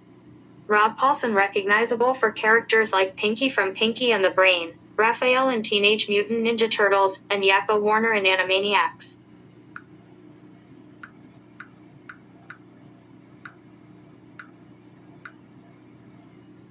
Jeff Garlin and Jim Belushi are both actors who have worked together on several projects, including the TV show The Belushi Brothers and the movie Home Alone.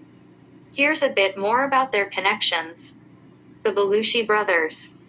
Jim Belushi and his brother John Belushi were known for their comedic work, and Jim Belushi has also worked with Jeff Garlin on the TV show The Belushi Brothers. Home Alone. Jeff Garlin appeared in the movie Home Alone with Jim Belushi. Other projects. They have also worked together in other projects, including The Belushi Brothers. Jim Belushi's background. Jim Belushi was born in Chicago and raised in Wheaton Hill by a pharmacy employee mother and a restaurant owner father, both Albanian immigrants. Jeff Garlin's background. Jeff Garlin is an American actor, comedian, and writer, best known for playing Avery Garlin in the TV show The Belushi Brothers.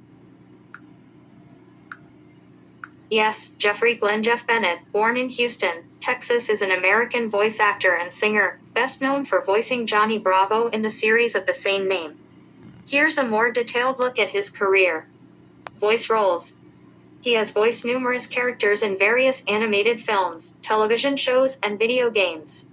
Notable roles. Johnny Bravo. Dexter's dad in Dexter's Laboratory. Dr. Jock von Hamsterville in Lilo and Stitch the series. Petrie in The Land Before Time. Mr. Smee in Return to Neverland and Kingdom Hearts. Kulski in The Penguins of Madagascar. Ace, Grubber, and Big Billy in The Powerpuff Girls. Other roles. He has also appeared in live-action roles, such as Gordy and Ned's Declassified School Survival Guide.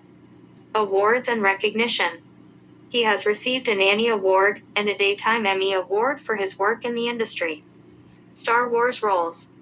He voiced characters in multiple Star Wars video games including Bren Tanter Imperial Officer, Clone Troopers, Count Dooku, Jango Fett, Kyle Katarn, and Darth Revan.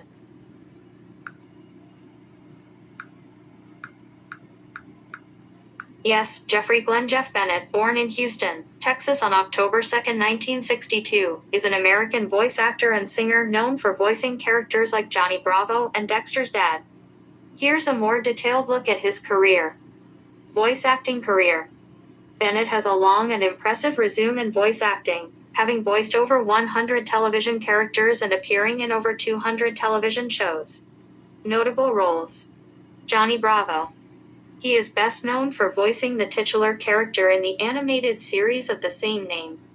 Dexter's Laboratory. He voiced Dexter and Dee Dee's dad. Other characters. He has also voiced characters in shows like The Powerpuff Girls, Earthworm Jim, Gargoyles Lilo, and Stitch the Penguins of Madagascar, and Curious George. Star Wars franchise. He has also provided voices for characters in the Star Wars franchise, including Bren Tanter and Kyle Katarn. Singing career. In addition to voice acting, Bennett is also a singer, and he has used his singing voice in various animated films and television shows. Other notable roles. Mr. Centipede in James and the Giant Peach. Mr. Smee in Return to Neverland. Tramp, Krusty, Jock and the Dogcatcher and Lady, and the Tramp 2 Scamp's Adventure. Dr. Hamsterville in the Lilo and Stitch franchise. Mayor Turkey Lurkey in Chicken Little the video game.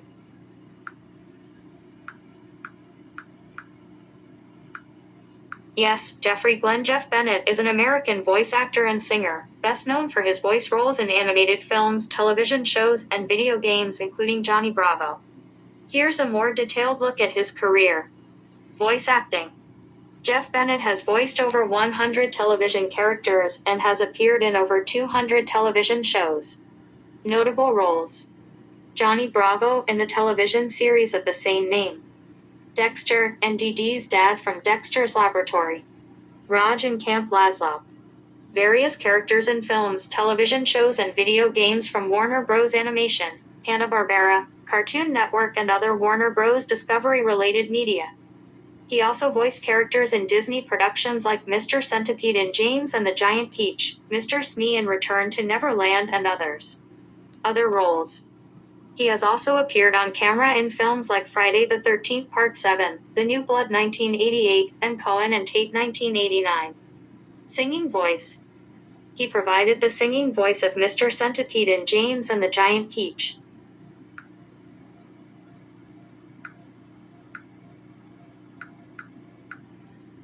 Yes, Jeff Bennett is an American voice actor known for voicing characters in shows like Johnny Bravo, Curious George, and Batman the Brave and the Bold, among others. Here's a more detailed look at his career. Born October 2, 1962, in Houston, Texas. Notable roles: Johnny Bravo, The Man with the Yellow Hat, Curious George. Joker and other characters, Batman the Brave and the Bold. Dorcas, Planet Sheen. Kowalski, The Penguins of Madagascar.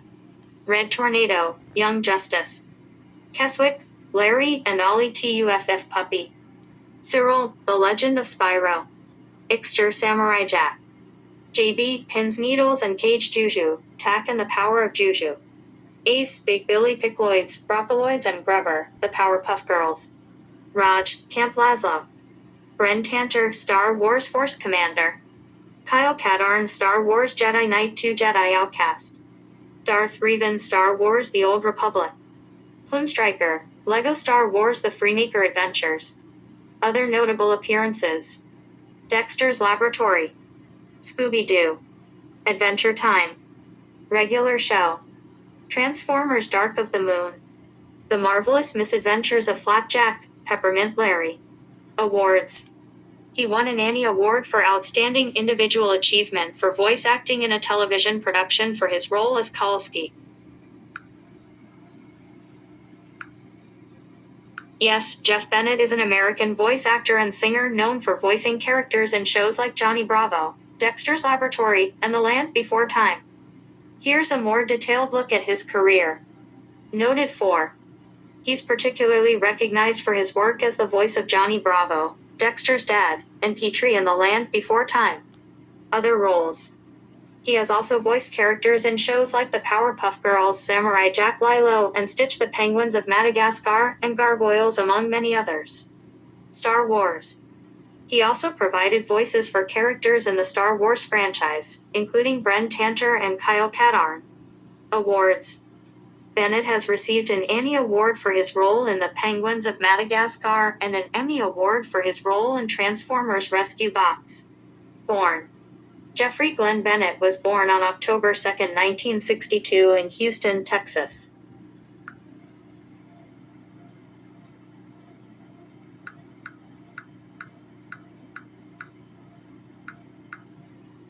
Yes, Jeff Bergman is an American voice actor known for voicing characters in Looney Tunes, Tiny Toons, and Hanna-Barbera.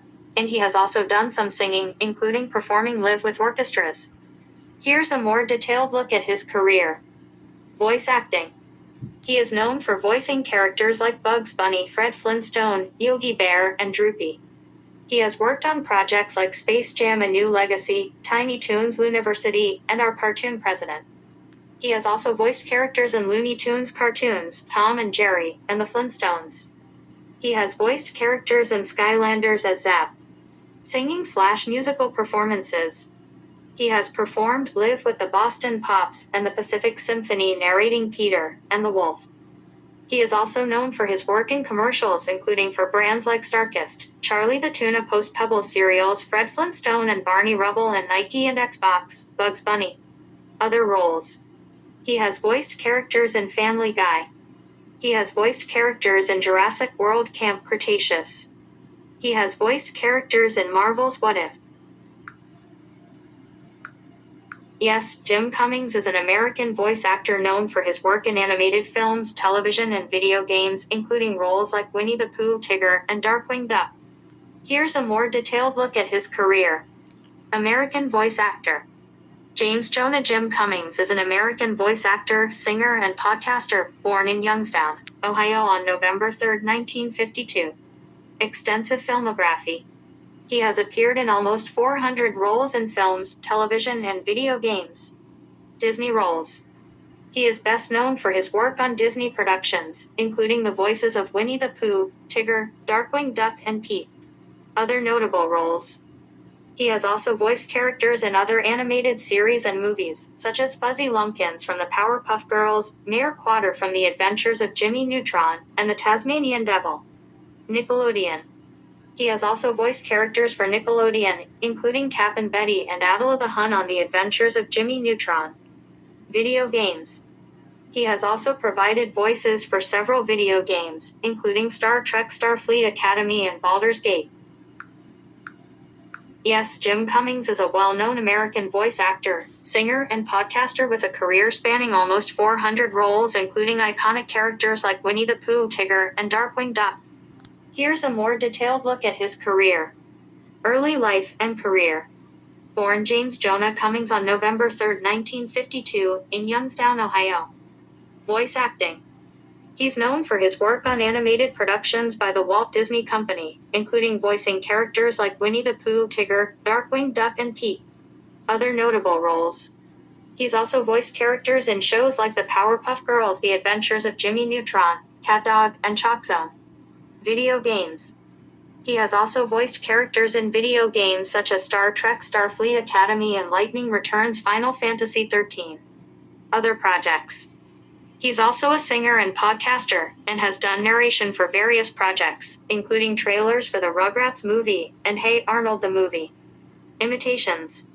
He is known for his ability to emulate the voices of Sterling Holloway, Winnie the Pooh, and Paul Winchell Tigger. Rob Paulsen is a well-known American voice actor and singer, best known for his roles in animated television series. He has voiced characters like Raphael in the original Teenage Mutant Ninja Turtles, Yakko and Pinky in Animaniacs/Pinky and the Brain, and Brick and Boomer in the Powerpuff Girls. He has also voiced characters in other animated series like Jimmy Neutron and Jungle Cubs. Here's a more detailed look at his career. Early career. Paulsen began his career with roles in various animated series, including the original Teenage Mutant Ninja Turtles, where he voiced Raphael, Animaniacs, and beyond. He became a prominent figure in animation with his roles in Animaniacs, voicing Yakko, Warner, and Pinky, as well as Dr. Scratch and Sniff. He also voiced Carl Wheezer in Jimmy Neutron and Gordon and Caught Scratch. The Powerpuff Girls. Paulsen also voiced major characters in the Powerpuff Girls, including Major Glory, Brick, and Boomer. Other roles. He has also voiced characters in various other animated series such as Jungle Cubs and video games. Ongoing work. Paulsen continues to voice characters in various animated series and video games, and he is also involved in projects like the Animaniacs Live Tour. Yes, Frank Welker is an American actor who is well known for his extensive work in voice acting, particularly in animated films and television series. Here's a more detailed look at his career. Voice acting career. Frank Welker has voiced numerous characters in various animated projects, including those for Marvel and DC Comics. Marvel characters. He has voiced characters like Hulk/Banner, Beast, Thing, and Crossbones in animated series like Hulk and the Agents of S.M.A.S.H., Avengers Assemble, Marvel Spider-Man, and Ultimate Spider-Man. DC characters. He has voiced characters like Bane, Solomon Grundy, Deathstroke, Gorilla Grodd, and Killer Croc in DC animated series such as Batman the Brave and the Bold, and DC Girls. Other notable roles. He has also voiced characters in shows like Family Guy, American Dad, and The Cleveland Show. Frank Knuckles. Frank Knuckles is a musician/producer, most known for being a drummer-percussionist with the legendary hip-hop band The Roots. Yes, Frank Welker is a renowned American voice actor and singer, known for his prolific work in animation voicing characters in shows like Scooby-Doo, Transformers, and Futurama. Here's a more detailed look at his career. Voice acting career. Welker has voiced over 800 different characters in animated films, television shows, video games, and commercials. Notable roles. Scooby-Doo. He has voiced Fred Jones in almost every animated incarnation of the character, and has been the voice of Scooby-Doo since 2002. Transformers. He is known for voicing Megatron, Galvatron, and Soundwave. Other notable characters. He has also voiced characters in the real Ghostbusters, Inspector Gadget, Curious George, Garfield, and Futurama. Singer. While primarily known for his voice acting, Welker is also a singer. He has contributed to the soundtracks of some of the shows he has worked on. Long-standing career. Welker's voice acting career began in 1969, the same year as the inception of Scooby-Doo, and he remains the only voice actor to have been involved in the franchise since its beginning. Other work. Besides voice acting, Walker has also contributed character voices and vocal effects to American television and motion pictures. Yes, Jess Harnell is an American voice actor, singer, and musician, known for roles like Wacko Warner in Animaniacs and Ironhide in the Transformers movie franchise. Here's a more detailed look at his career. Voice acting. Harnell is known for his voice work in animated series and video games including Wacko Warner in Animaniacs, Crash Bandicoot in the Crash Bandicoot video game franchise, Ironhide in the Transformers movie franchise, Chili the Snowman in Doc MC Stuffins, Cedric the Sorcerer in Sophia the First, Captain Hero in Drawn Together, Jerry in the first 2 seasons of Totally Spies. Other roles. He has also announced America's Funniest Home Videos since 1998. He is also a singer and musician. Star Wars. He also voiced Ki-Adi-Mundi and Darth Maul in some Star Wars video games. Other notable roles. Tosh Gopher in the Looney Tunes show, Taxicrab in Jungle Junction, Wotan Bassett in Adventures in Odyssey, Grim Gloom in the 7D. Yes, Kevin Michael Richardson is an American actor and voice actor known for his deep voice and extensive work in animation, video games, and film. While he is primarily known as a voice actor, he also has a career as a live-action actor. Here's a more detailed look at his career. Voice acting. Richardson is best known for his voice work, particularly in animated series and video games. He has voiced numerous characters including Captain Gantu and Lilo and Stitch, Cleveland Brown Jr. on The Cleveland Show and Roadblock on G.I. Joe, among many others. Live-action acting. In addition to his voice work, Richardson has also acted in live-action films and television shows.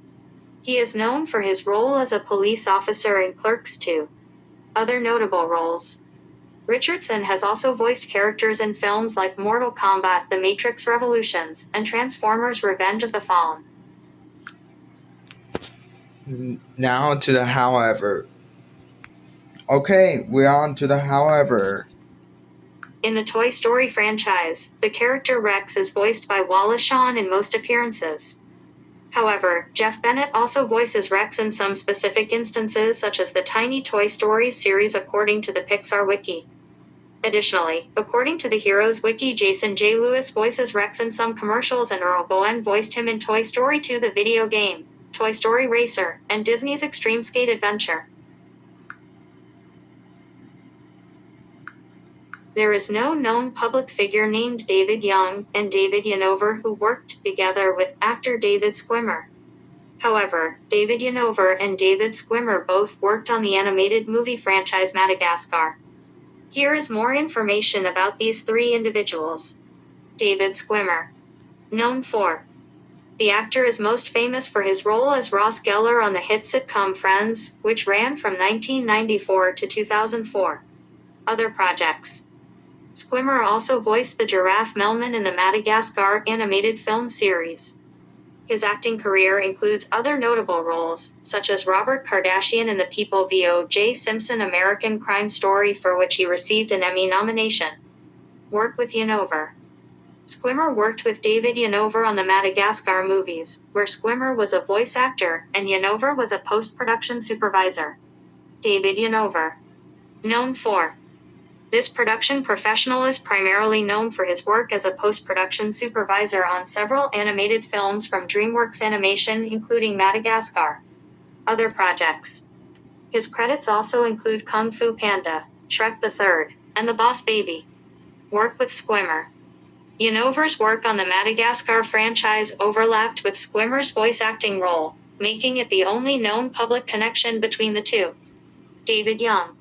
The name David Young is held by multiple people and is not directly linked to David Schwimmer or David Yanover in any public capacity. Notable individuals named David Young include poet and academic. An American poet, translator, and editor who was Longman Professor Emeritus of English at Oberlin College. Politician. A former U.S. Representative for Iowa's 3rd Congressional District. Musician. A musician who is known for playing 2 recorders simultaneously and for his healing music. Let's break down the information about David Spade and David Yanover. David Spade, American comedian and actor. Overview. David Spade is a well-known American comedian, actor, and Sorry for this. Let's get continued. let's break down the information about David Spade and David Yanover. David Spade, American comedian and actor. Overview. David Spade is a well-known American comedian, actor, and podcaster. His comedy often uses sarcasm and self-deprecation. Notable work. He has appeared in over 60 films, including Grown Ups, Joe Dirt, and Tommy Boy. He is also recognized for roles in TV shows such as Rules of Engagement, Just Shoot Me, and Saturday Night Live. Other recognizable film roles include Grandma's Boy, Black Sheep with Chris Farley, and The Wrong Missy. Awards. David Spade has received nominations for 4 Primetime Emmy Awards and 2 Golden Globe Awards for his television work. He was nominated for a Golden Globe for his supporting role in Just Shoot Me in 1999 and 2000. He has also won an MTV Movie and TV Award for Best Duo. Personal life. He attended Sahuaro High School, Arizona State University, and Scottsdale Community College. His siblings are Andy Spade and Brian Spade. He has a child named Harper Spade. Other projects. He hosted the late-night talk show Lights Out with David Spade on Comedy Central. He also hosted and produced the game show Snake Oil. David Yanover, post-production supervisor. Profession. David Yanover is a post-production supervisor. Notable projects. He has worked on numerous animated films including Dogman 2025, The Wild Robot 2024, Kung Fu Panda 4 2024, Trolls Band Together 2023, Puss in Boots The Last Wish 2022, The Bad Guys 2022, The Boss Baby Family Business 2021, The Croods and New Age 2020, Abominable 2019, How to Train Your Dragon The Hidden World 2019, Captain Underpants The First Epic Movie 2017, Monsters vs. Aliens 2009, Shark Tale 2004, IMDb. He is listed as a production manager on IMDb with many credits. His work is mainly in animation, especially with DreamWorks Animation. Other roles. David Yanover has also worked as an assistant editor on projects such as Trolls World Tour and Abominable. He is also credited as a production manager and producer for some earlier films, including Tainik U Krasnik Kamni 1973. One IMDb listing for David Yanover shows birth and death dates, possibly referring to a different person with the same name involved in filmmaking in the Soviet Union. However, based on the other information, the David Yanover who is a post-production supervisor is the one associated with the animated movies mentioned earlier. In summary, David Spade is a well-known comedian and actor with a career in film and television. David Yanover is a post-production supervisor primarily working on animated movies. Yes, the early version of the 1989 Wolf Films logo is animated and includes the sound of an owl hooting. The original logo, which debuted on September 21, 1989, features a wolf howling at the moon in a night or sunset sky. The standard audio track includes a stock sound effect of a wolf howling and crickets chirping. However, there is an earlier animated variant, used on some initial productions such as Christine Cromwell and Nasty Boys, where the moon actually rises and the wolf silhouette is animated to howl, and this version's audio track specifically features more cricket sounds, as well as an owl hooting. Janet Lucroy and John Kars are both accomplished individuals in the animation industry, notably for their work at Pixar Animation Studios. Janet Lucroy. Janet Lucroy is a visual artist based in the San Francisco Bay Area. She worked at Pixar Animation Studios as a lighting artist on several films including A Bug's Life, Toy Story 2, and as directing lighting artist on Monsters Incorporated. Lucroy also served as director of photography for lighting on the Academy Award-winning film The Incredibles. After her time at Pixar, she returned to her personal art practice, combining digital and analog processes in her work. John Kars. John Kars is an American animator and director. He worked as an animator at Pixar on films like A Bug's Life, The Incredibles, and Ratatouille. He later moved to Walt Disney Animation Studios where he animated on Bolt, Wreck-It Ralph, and Frozen. Kars directed the 2012 animated short film Paperman, which won an Academy Award for Best Animated Short Film. He has also co-directed the animated film Over the Moon. Both Janet Lucroy and John Kars were involved in the production of The Incredibles at Pixar, with Lucroy as director of photography for lighting and Kars as an animation character developer and animator. However, there is no information available to indicate that they collaborated directly on any specific projects or had any close professional relationship beyond their shared workplace.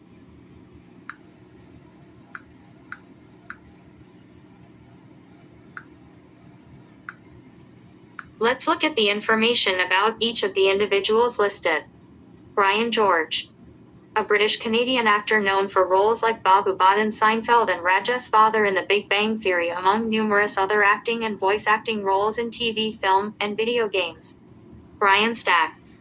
An American actor, comedian, and writer recognized for his sketch comedy on late-night shows, including his work with Conan O'Brien and later with Stephen Colbert.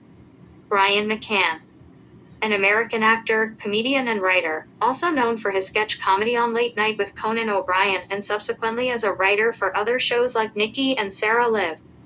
He is also noted for being a writer and providing voices for the video games Dear Avenger and Dear Avenger 2: Deer in the City. Brian Acoffey. An individual whose obituary is available from 2019. No information in the search results links Brian Acoffey with politics or a political career. Brian K. Smith. The co-founder and chairman of PCM Companies, LLC, which is a holding company controlling 5 platform businesses acquired since 2008. He has an estimated net worth of at least $117,982. Brian Hamblin. A Facebook user. The search results also mention Brian Hamblin, who played cricket for Oxford University. However, it does not confirm if this is the same person. In summary, these are several individuals named Brian, each with their own distinct career paths and achievements. Notably, Brian Acoffey appears to be a deceased individual, and not associated with a political career based on the information provided in the search results. Once Upon a Comin sounds like a whimsical or perhaps a slightly inappropriate play on the phrase Once Upon a Time. The term Cummins is a reference to the well-known engine manufacturer, often associated with diesel engines used in trucks and heavy-duty vehicles.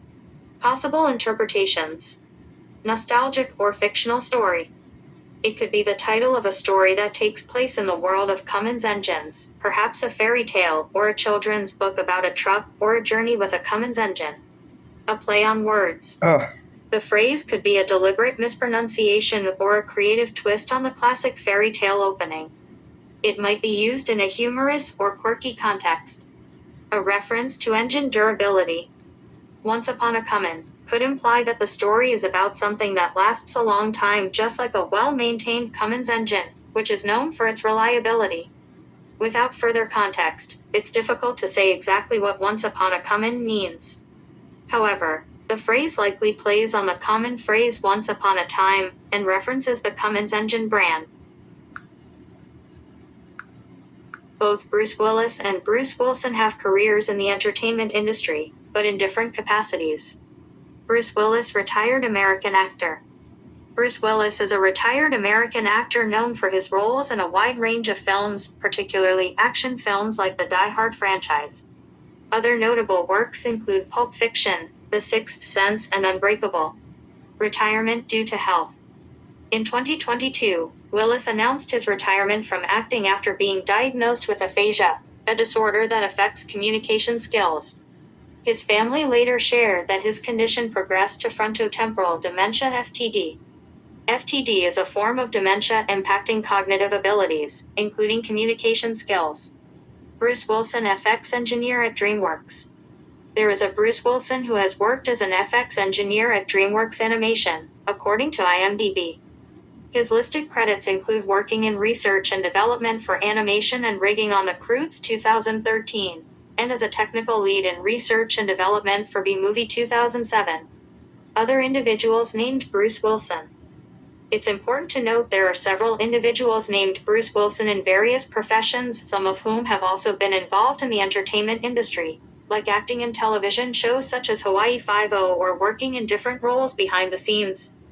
However, the specific information about an FX engineer at DreamWorks belongs to the Bruce Wilson mentioned in the bullet point above. Yes, Tom Hanks and Tim Allen have voiced Woody and Buzz Lightyear in the Toy Story film series. Their involvement with the characters extends to most, but not all, of the Toy Story animated productions. Tom Hanks voices the cowboy doll Woody in all 4 main Toy Story films. However, his brother Jim Hanks voices Woody in video games, theme park attractions, and other related merchandise. Tim Allen voices the Space Ranger action figure Buzz Lightyear in all the main Toy Story films. The only film in the franchise where Allen did not voice Buzz Lightyear was the 2022 spin-off movie Lightyear, where Chris Evans voiced the character instead. The decision to recast was made to distinguish the real Space Ranger from the toy version. David W. Allen was a prominent American stop-motion animator. He was known for his work on films such as The Howling Twilight Zone the movie and Honey, I Shrunk the Kids.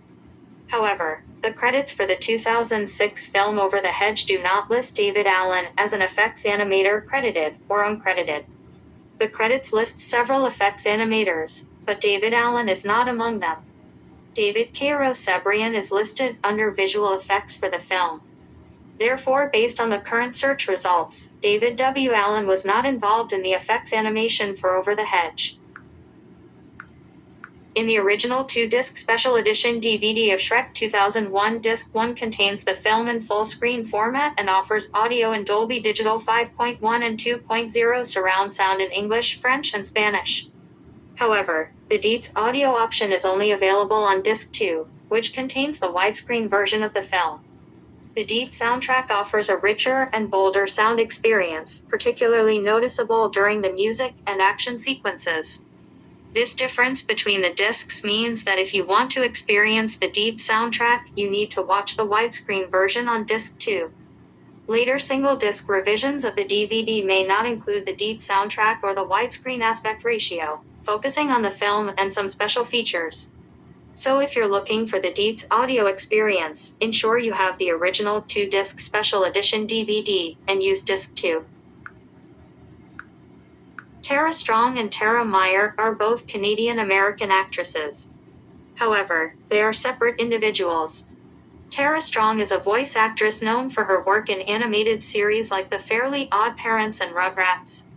Tara Meyer, on the other hand, is also an actress with credits in movies like Beverly Hills Bro.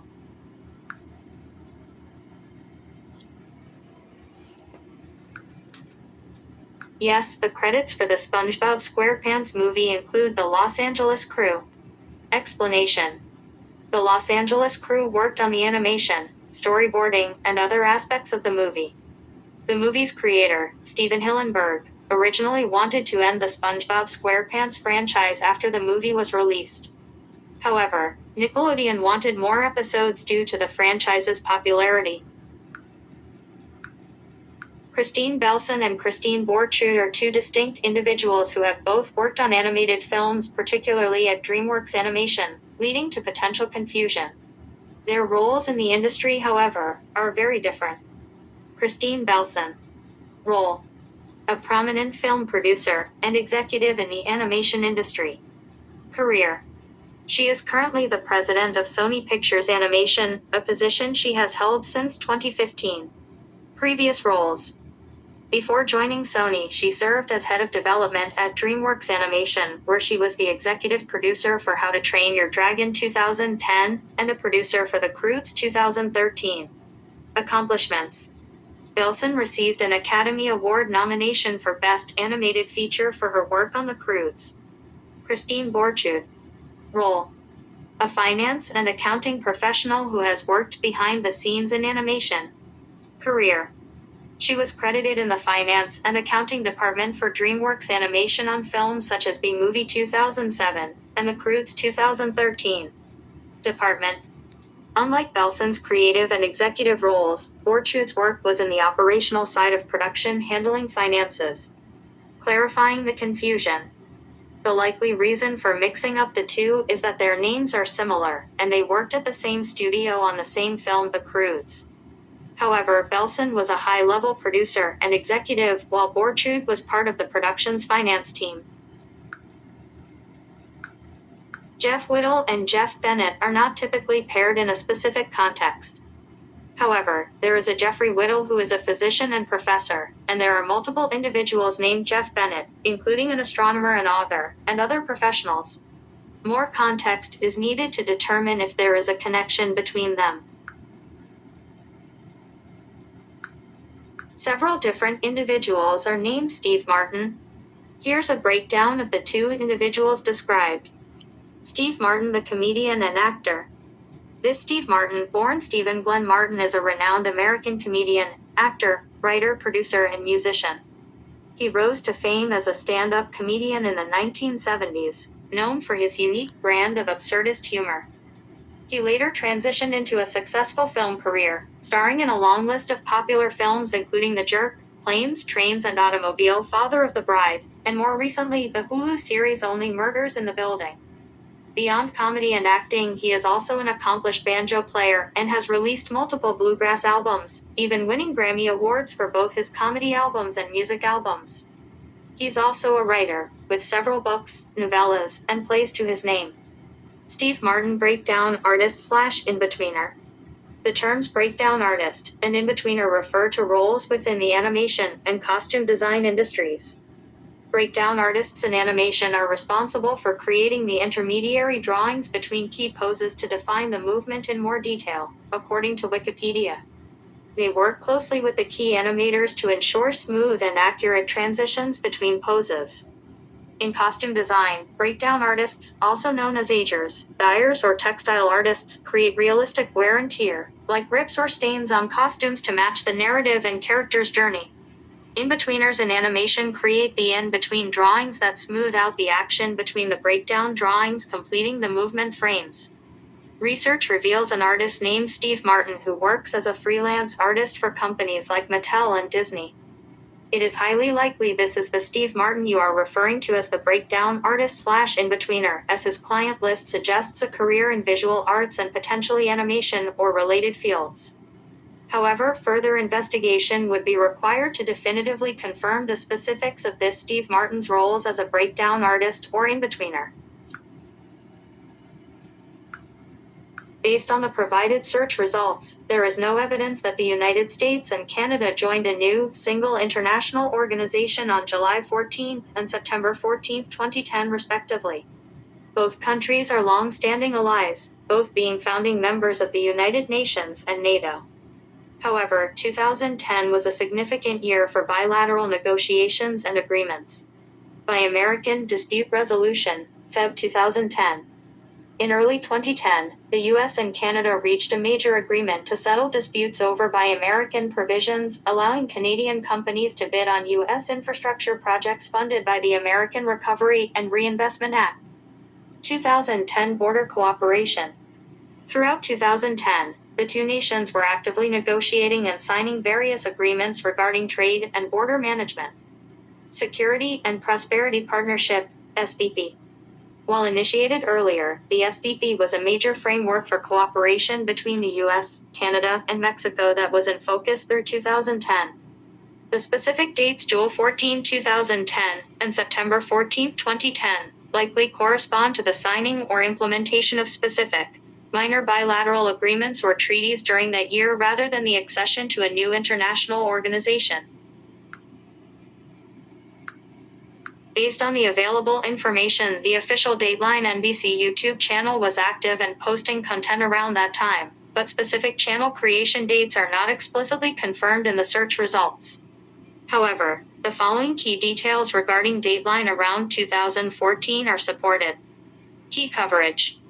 Dateline was heavily reporting on major cases in 2014, such as the Pamela Hupp/Dan Markle case. Platform expansion. While the show has aired on NBC since 1992, its digital presence and podcasting, which drive its modern YouTube strategy, grew significantly in the mid-2010s before launching dedicated, massive-scale digital projects in 2019. The channel features digital exclusive content and episode clips. Based on the provided search results,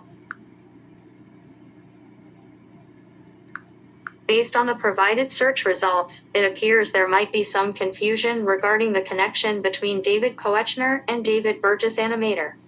David Koechner is a well-known actor and comedian known for roles such as Champ Kind in the Anchorman film series and Todd Packer in The Office. He has a long list of acting credits in film and television. David Burgess is a professional animator with a long and successful career, working on classic animated films at Disney and DreamWorks Animation and currently serving as an animation supervisor at Animal Logic in Vancouver. Potential area of overlap, not direct collaboration. It is possible you are thinking of Tituss Burgess, an actor who appeared alongside David Koechner in the film Then Came You. However, Tituss Burgess is not an animator. In summary, David Koechner is an actor, and David Burgess is an animator. They are distinct individuals with different professional backgrounds. There is no direct evidence of David Koechner working as an animator or directly collaborating with David Burgess.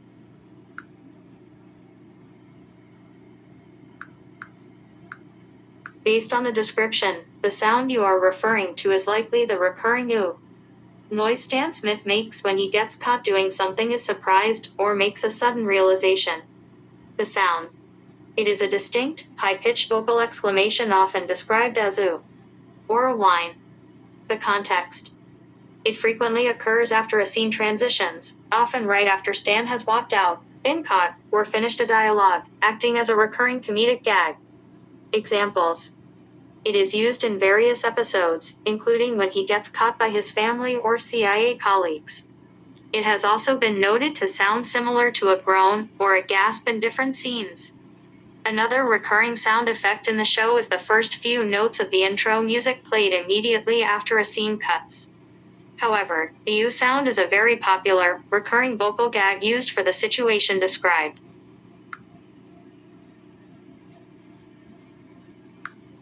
The 9th season of the television series Arthur was originally broadcast on PBS Kids Go in the United States from December 27, 2004 to April 8, 2005, and contains 10 episodes.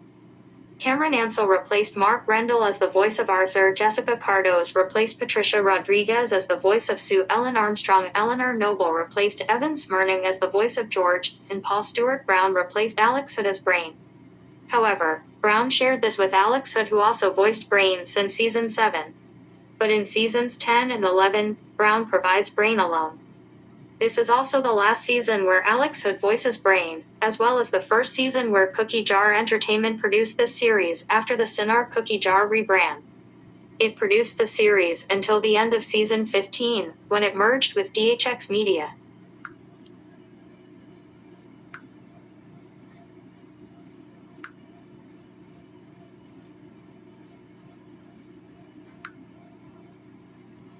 Last one. The number 30,123 most commonly refers to the Cassville, Georgia zip code, part of Bartow County near Cartersville, known for real estate, and local area code 770. However, it can also reference specific U.S. code sections like 49 U.S.C. section 30,123 tires or 52 U.S.C. section 30,123 election finance, or even an Indian Railways train number for the Madrihat, Nayati local train in West Bengal, as a zip code 30,123.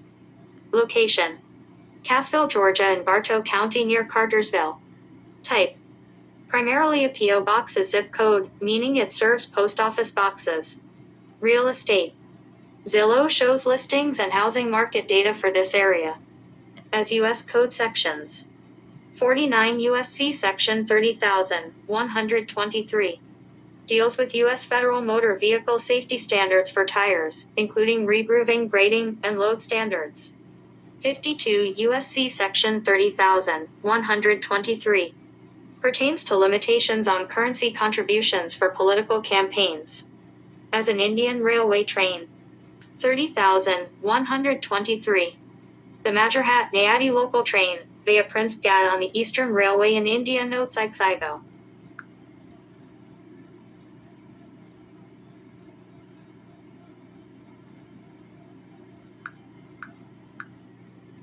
Toy Story Treats, also known in some regions as Toy Story Shorts, is a series of short interstitials made by Pixar Animation Studios that were used for commercial breaks on ABC's Saturday morning lineup in 1996, shortly around the time of the VHS and Laserdisc release of the original Toy Story. Plot: the shorts largely focus on Woody, Buzz, Rex, him, and the aliens, as well as some of the minor toys seen in Andy's room. However, some of the other main characters from the film, such as Slinky, Mr. Potato Head, and Bo Peep, did not appear in any of the shorts. This was one of the first times outside of the video games and merchandise that Jim Hanks had to replace Tom Hanks as the voice of Woody, who returns as a main character of the series. Pat Fraley also replaced Tim Allen as... Sorry for that. Let's go do this again. Toy Story Treats, also known in some regions as Toy Story Shorts, is a series of short interstitials made by Pixar Animation Studios that were used for commercial breaks on ABC's Saturday morning lineup in 1996, shortly around the time of the VHS and Laserdisc release of the original Toy Story. Plot: the shorts largely focus on Woody, Buzz, Rex, him, and the aliens, as well as some of the minor toys seen in Andy's room. However, some of the other main characters from the film, such as Slinky, Mr. Potato Head, and Bo Peep, did not appear in any of the shorts. This was one of the first times outside of the video games and merchandise that Jim Hanks had to replace Tom Hanks as the voice of Woody, who returns as a main character of the series. Pat Fraley also replaced Tim Allen as the voice of Buzz Lightyear, who also returned as a main character of the series, due to his and Allen's unavailability. Due to time constraints and the large number of shorts in production, the characters in Toy Story Treats are quite roughly animated and do not have Pixar standard fluid animation as seen in their feature films. Home video. These shorts were eventually released onto the Toy Story and Toy Story 2 Ultimate Toy Box DVD set, and again as Easter eggs on the Toy Story 10 Anniversary Edition DVD, and as non-Easter eggs on the Toy Story 2010 Blu-ray. Some of the shorts can now be found on Disney's official Toy Story site. Some of the shorts were redubbed on the direct-to-video compilation Tiny Toy Stories to introduce the Pixar short films, with Jim Hanks and John Ratzenberger returning to redub some of Woody and Ham's lines respectively, while Jeff Bennett and D. Bradley Baker replaced Wallace Shawn and Jeff Pigeon as Rex and the Squeeze Toy aliens respectively. Trivia: these shorts are considered non-canon, due to inconsistencies with the Toy Story films. Also, their purpose was simply for gags, meant to be taken lightly. In many of the shorts, Buzz still acts like a space ranger, much to Woody's annoyance, likely for comedic purposes or to avoid spoilers. The shorts are set in Andy's old house, though they have moved by the end of Toy Story, likely to avoid spoilers.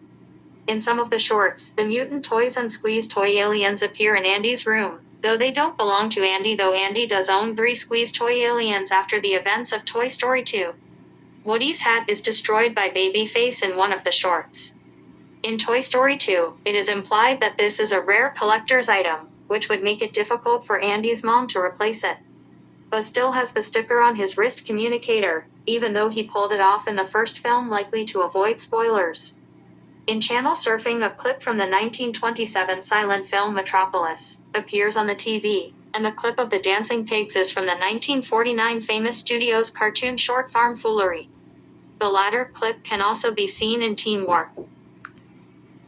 The idea of toys finding mini versions of themselves, used in the Invasion and Alter Egos, was reused in the Toy Story toon short Small Fry. Rex's goldfish bowl with suction cups, used in Ranger Rex, was later used in Toy Story 2. The gag used in Force Field was reused in the Toy Story animated storybook PC game. When Buzz sees 2 characters fighting in a Pizza Planet arcade game, he attempts to break the fight up but cannot get through the force field. A clip from Roadblock was used at the end of the Glenn McQueen tribute, a bonus feature on disc 1 of the Finding Nemo Collector's Edition DVD, possibly because he directed the short.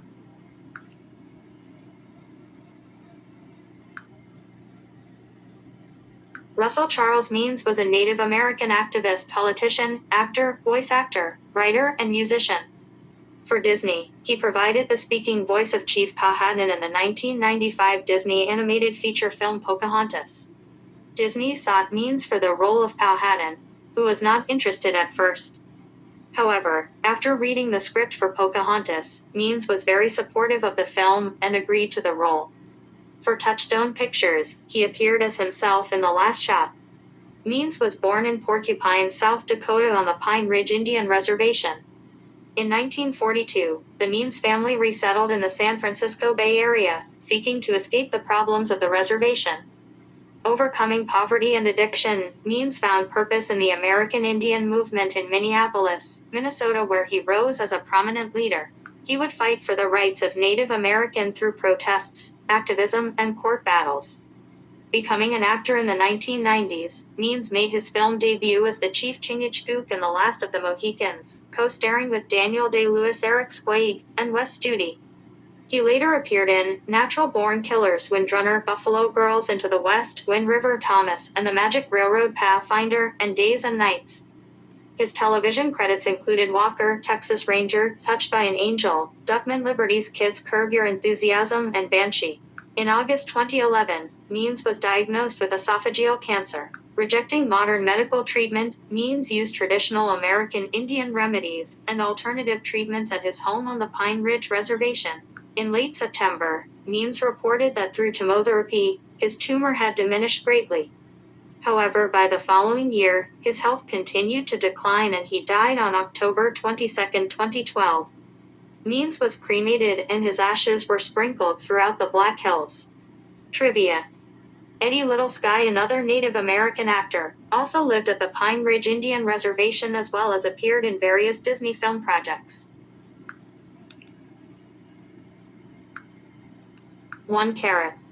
This episode was originally scheduled to air on October 18, 2020, but was preempted as a result of the 2020 National League Championship Series running over time.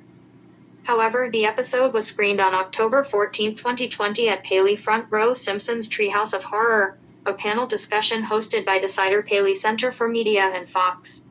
The episode still aired on its originally scheduled air date in Canada on City V. 2 Carat. This episode was originally scheduled to air on February 14, 2021 in the United States but was preempted due to rain delays during the 2021 Daytona 500, which prompted new episodes meant to air that night to be shown next Sunday night.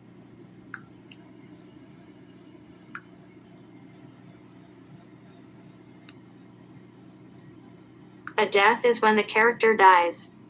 Note that this article only lists the death causes. Exclusive to Temple Run 2, and feel free to add a death cause if this article misses any. Falling. The player will fall if they do not jump.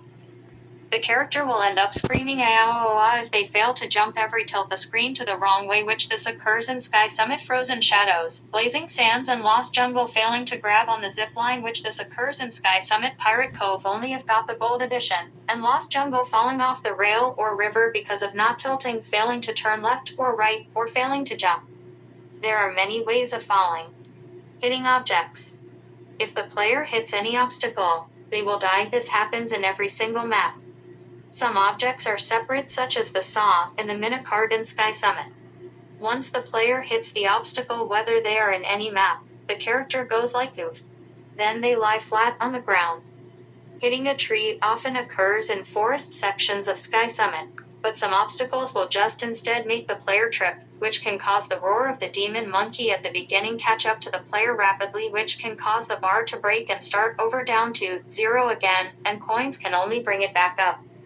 However, in Sky Summit, when you reach the minicart, another zipline, or the water slide, the monkey will disappear if it is still after the player, but if the player bumps into the objects that make the player trip, shall the player trip again, you will end up dying and being consumed. The only way is to use the Save Me button, otherwise, end the run. Consumed by a demon monkey. Becoming consumed by a demon monkey. Example. Just like up above, there are objects that will make you trip, and then doing it again results in immediate death. The bar that fills up with each coin that will make you use a power-up will break instantly. Same goes for the first game. There is only one way to die by this. In the past, 2 ways were included for the player to die this way. Want to know the scrap death? Go down below to see information. Falling into the river. Falling into the river can happen in several maps. The player can end up falling into the river in Blazing Sands if they fall because of failing to tilt correctly, which can make the character again scream "ow, which will instantly lead to death. And the player will end up sinking in the river in Blazing Sands if they fail to turn. The player will sink in the river for failing to jump in the Blazing Sands, Pirate Cove, Lost Jungle, and Sky Summit. When the player falls into the river, the person they are playing as will sink rapidly as they scream for help to get out of the river, and river sounds will be heard as the player is led to its demise. This can happen in these other maps: Spooky Summit, Holy Festival, etc. Getting burned: that the runner will burn, and there is a noise of the ash. The runner disappears when burned, and in Holiday Havoc and Volcano Island, because in the ascending mountains there are full of lavas, this runway can be called Volcano Mountain. Unlike Pirate Cove, Spritz Cove, Pirate Cove, Earth Day, and Winter Toyland, there is no obstacles such as fire. But for the other maps they have fire obstacles. In the original Temple Run, when a runner gets burned, you can hear a burning noise, but expect that your device will shake. In the lava cave of Volcano Island and Holiday Havoc, it have full of lavas and they can be burned because when you fall in the lava cave there is a lava hole. You can find it that there is a narrow path in the center, and the runner will fall if they are on the left or on the right. List of deaths. Falling or crashing when the player fails to turn correctly, all maps. Falling into a void or ditch because the player didn't jump far enough, all worlds. Burning, if you fail to jump or duck, all maps. Getting burned by the fire breather in Haunted Harvest. Scrap death. There was one way, but this had the same way of being consumed by a demon monkey. It used to be a way to die, but in the future updates, it is no longer a way. It is when the player bumps into the walls on the left or right, which can make the monkey catch up. Doing this again results in death. In fact, people who created funny fail videos were able to make this the first death before the next one. Screenshot of the scrap death. Bumping/tripping at or to the walls, which means doing it again, results in becoming consumed. This is a second screenshot, but is the cause of this death that was scrapped, bumping into the walls. However, the cause of this death being scrapped will be completely unknown. But in the first game, this death has not been scrapped at all. This funny fail will still work for Temple Run, but was for some reason removed from Temple Run 2. This used to happen in all maps combined, but no longer it does anymore for an unknown reason.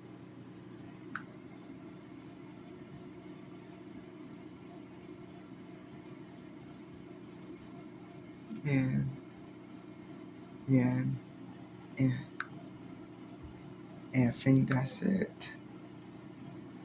And I think that. And I think that's it. I think that's it for now. Before I end this video, I just want to let you know that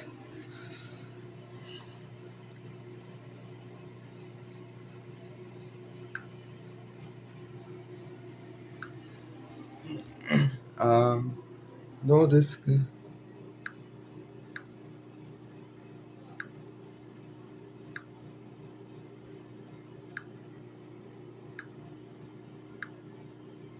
Okay. Matthew Perry was born in Williamstown, Massachusetts, to Suzanne Marie Langford, a Canadian journalist, and John Bennett Perry, an American actor. His ancestors. Okay, I'm home.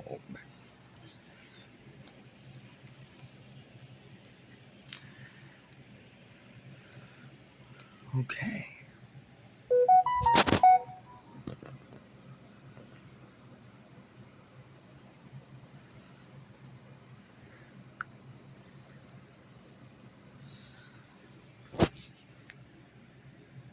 Matthew Perry was born in Williamstown, Massachusetts, to Suzanne Marie Langford, a Canadian journalist, and John Bennett Perry, an American actor.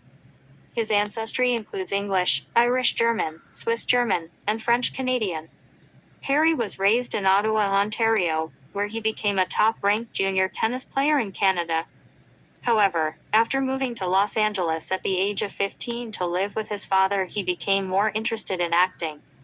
In addition to performing in several high school stage productions, he remained an avid tennis player. Perry ranked 17th nationally in the junior singles category and 3rd in the doubles category. Upon graduating from high school, Perry intended to enroll at the University of Southern California. However, when he was offered a leading role on the television series, Boys Will Be Boys 1987, he seized the opportunity to begin his acting career. Perry appeared in the hit comedy film The Whole Nine Yards 2000 as the neighbor of a hitman played by Bruce Willis.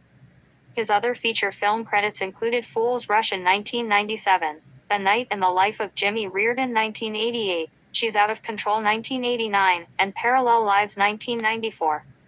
He also co-starred with Chris Farley in the buddy comedy Almost Heroes 1998, and in the romantic comedy Three to Tango 1999, opposite Neve Campbell.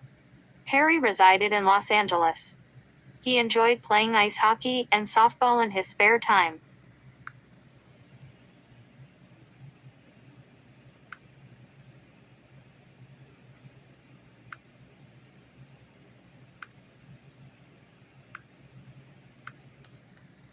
Michael is a two-time Emmy winner and Broadway World 2023 Best Actor Award winner. Michael is the one of the hosts and correspondent / of the #1 rated nationally syndicated news magazine Extra on Fox. Corbett also hosts and is the senior producer of Extra's Mansions and Millionaires, Extra's top-rated weekend shows, with over 1.2 million viewers per week. However, Michael is best known by audiences from his long popular run on CBS's #1 rated Young and the Restless as the womanizing David Kimball, voted by People magazine's Soap's Most Lovable Cat, 3U's on NBC's Search for Tomorrow, and 3U's on ABC's Ryan's Hope, and most recently returned to daytime TV on The Bold and the Beautiful. Michael began his career on Broadway starring in include the Broadway production of the musical Nefertiti. He then went to play Keniki in Grease, and the critically acclaimed Broadway production of Come Back Little Sheba starring Shirley Knight. Off-Broadway he starred with Liz Callaway and Karen Mason in The Matinee Kids. Most recently winning the 2023 Broadway World Award for Best Actor in the new play Remembering the Future by Peter Lefcourt. Lots of other TV roles, series regulars and guest stars including Star Trek Next Generation, the dad on Zoe 101 and currently now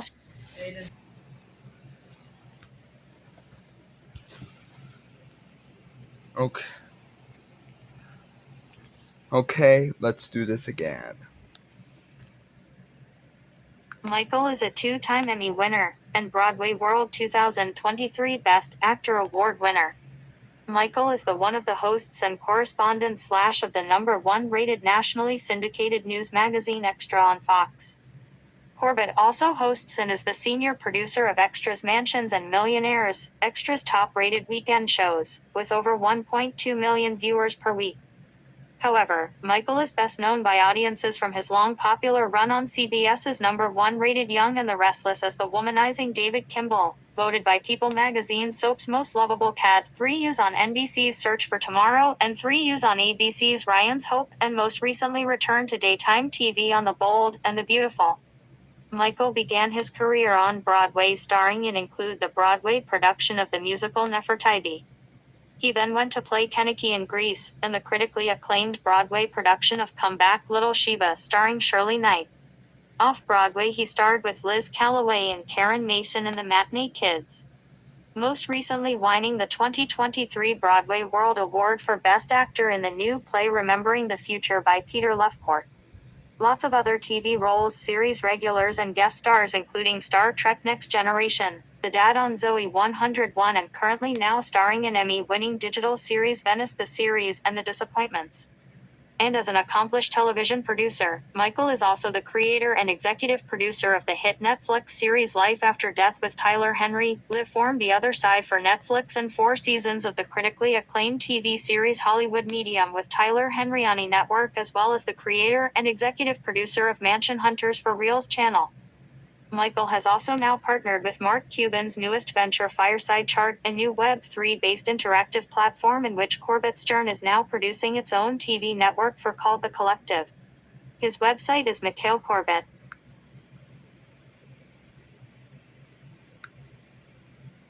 James Howard Woods was born on April 18, 1947 in Vernal, Utah, the son of Martha A. Smith and Gail Peyton Woods, a U.S. Army intelligence officer who died during Woods' childhood.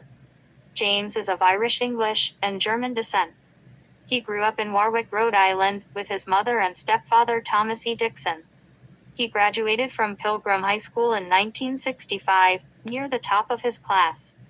James earned a scholarship to the Massachusetts Institute of Technology, dropping out during his senior year in 1969. He then headed off to New York with his fraternity brother Martin Donovan to pursue aspirations to appear on the stage. After appearing in a handful of New York City theater productions, Woods scored his first film in All the Way Home 1971, and followed that up with meager supporting roles in The Way We Were 1973, and The Choir Boys 1977. However, it was Woods' cold-blooded performance as the cop killer in The Unnison Field 1979, based on a Joseph Wambaugh novel, that seized the attention of moviegoers to his on-screen power. Woods quickly followed up with another role in another Joseph Wambaugh film adaptation, The Black Marble 1980, as a sleazy and unstable cable TV station owner in David Cronenberg's mind-bending and prophetic Videodrome 1983, as gangster Max Berkovich in Sergio Leone's mammoth epic Once Upon a Time in America 1984, and scored a Best Actor Academy Award nomination as abrasive journalist Richard Boyle in Oliver Stone's gritty and unsettling Salvador 1986. There seemed to be no stopping the rise of this star as he continued to amaze moviegoers with his remarkable versatility and his ability to create such intense, memorable characters. The decade of the 1990s started off strongly with high praise for his role as Roy Cohn in the production of Citizen Kane 1992. Woods was equally impressive as sneaky hustler Lester Diamond, who conned Sharon Stone in Casino 1995, made a tremendous H.R. Haldeman in Nixon 1995, portrayed serial killer Carl Pantram in Killer: A Journal of Murder 1995, and then as accused civil rights assassin Byron De La Beckwith in Ghosts of Mississippi 1996. Not to be typecast solely as hostile hoodlums, Woods has further expanded his range to encompass providing voiceovers for animated productions including Hercules 1997, Hooves of Fire 1998, and Stuart Little 2 2002. Woods also appeared in the critically praised The Virgin Suicides 1999, in the coming-of-age movie Riding in Cars with Boys 2001. A remarkable performer with an incredibly diverse range of acting talent, Woods remains one of Hollywood's outstanding leading men. Neil Leslie Diamond was born in the Coney Island section of Brooklyn, New York City on January 24, 1941. His father, Akiba Keeve Diamond, was a dry goods merchant. Both he and wife Rose were Jewish immigrants from Poland. The Diamond family temporarily relocated to Cheyenne, Wyoming, became of Keeve Diamond's military service during World War II. During their time in Wyoming, Neil fell in love with singing cowboy movies on matinee showings at the local cinema. After the end of World War II, Neil and his parents returned to Brooklyn. He was given a $9 acoustic guitar for a birthday gift, which began his interest in music. At age 15, Neil wrote his first song, which he titled Hear Them Bells. At Brooklyn's Erasmus Hall High School, Neil sang in the 100-member fixed chorus with classmate Barbra Streisand, although the two would not formally meet until over 10 years later. Neil and a friend, Jack Packer, formed a duo singing group called Neil and Jack, and they sang at Long Island's Little Neck Country Club, and recorded a single for Shell Records. The record failed to sell, however, and the duo soon broke up. In 1958, Neil entered New York University's pre-med program to become a doctor on a fencing scholarship. Medicine did not catch his interest as much as music did, though, and he dropped out at the end of his junior year, only 10 credits shy of graduation. Diamond went to work for Sunbeam Music on Manhattan's famous Tin Pan Alley. Making $50 a week, he worked at tailoring songs to the needs and abilities of the company's Be Great performers. Finding the work unrewarding, Neil soon quit. Renting a storage room in a printer's shop located above the famed Birdland nightclub on Broadway, Neil began to live there and installed a $30 piano and a pay telephone, and set about writing his songs his own way. A chance encounter with the songwriting/record producing team of Jeff Barry and Ellie Greenwich led to a contract with Bang Records. In 1966, he recorded his first album, featuring his singles such as Solitary Man and Cherry Cherry. That same year, Diamond appeared twice on Dick Clark's American Bandstand 1952, TV musical variety show. Also, the Monkees recorded several songs to which he verted the music, including I'm a Believer, which was a hit in 1967. A number of TV appearances followed, including singing gigs on The Mike Douglas Show 1961, The Merv Griffin Show 1962, and he had a dramatic part as a rock singer on an episode of Frank Sinatra and Elvis Presley. Diamond found wide acceptance among the young and old with his songs, but endured criticism that his music was too middle of the road. Diamond split with Bang Records in 1969 and signed a contract with California's Unique Bell, for which he recorded his first gold records. In 1970, he introduced British rock star Elton John in his first stateside appearance at Hollywood's Troubadour nightclub. In December 1971, Diamond signed a $5 million contract with Columbia Records, which led to more recording contracts and live concert appearances. In 1972, Diamond took a 40-month break from touring, during which he agreed to score the film Jonathan Livingston Seagull 1973. Although Diamond's soundtrack for that film earned him a Grammy Award, it was a box office failure. Despite having worked with an acting contract with Universal Studios, Diamond remained inhibited by shyness of being in front of a camera. He turned down acting roles in every movie contract he was offered. Among them was Bob Fosse's Lenny 1974, and Martin Scorsese's Taxi Driver 1976. However, he did appear as himself with Bob Dylan, Joni Mitchell, and Neil Young in the 1978 documentary The Last Waltz 1978. He appeared at the 1977 Academy Awards, where he presented Barbra Streisand the Oscar for Best Song. In the summer of 1976, on the eve of 3 Las Vegas shows, Diamond's house in Bel Air was raided by the police because they received an anonymous tip that there were drugs and weapons stored there. The police found less than an ounce of marijuana. To have the arrest expunged from his record, Diamond agreed to a 6-month drug aversion program. In 1977, he starred in 2 TV specials for NBC. He had a cancer scare in 1979 when a tumor was found on his spine and had to be surgically removed, which confined him to a wheelchair for 3 months. During his recuperation, he was given the script for the lead role in a planned remake of the early sound film The Jazz Singer 1927. Signing a $1 million contract to appear as the son of a Jewish cantor trying to succeed in the music industry, Diamond was cast opposite the legendary Laurence Olivier and Broadway actress Lucy Arnaz. Despite the almost universally negative reviews of the film, it grossed 3 times its budget when released late in 1980. In 1981, Diamond's hit single, America, which was part of the film's soundtrack, was used on news broadcasts to underscore the return of the American hostages from Iran. Aware of his lack of acting talent, Diamond never acted in movie roles again, aside from making appearances as himself. A movie fan, he collaborated on writing the scores of many different soundtracks, which can be heard in such films as Cactus Flower 1969, Pulp Fiction 1994, Beautiful Girls 1996, Donnie Brasco 1997, Bringing Out the Dead 1999, and many more. He continues to occasionally perform in concerts and write a vast catalog of music which is recorded by both him and other artists.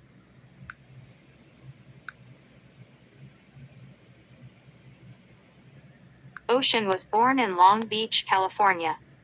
When he was around 5 years old, he and his family moved to New Orleans, Louisiana.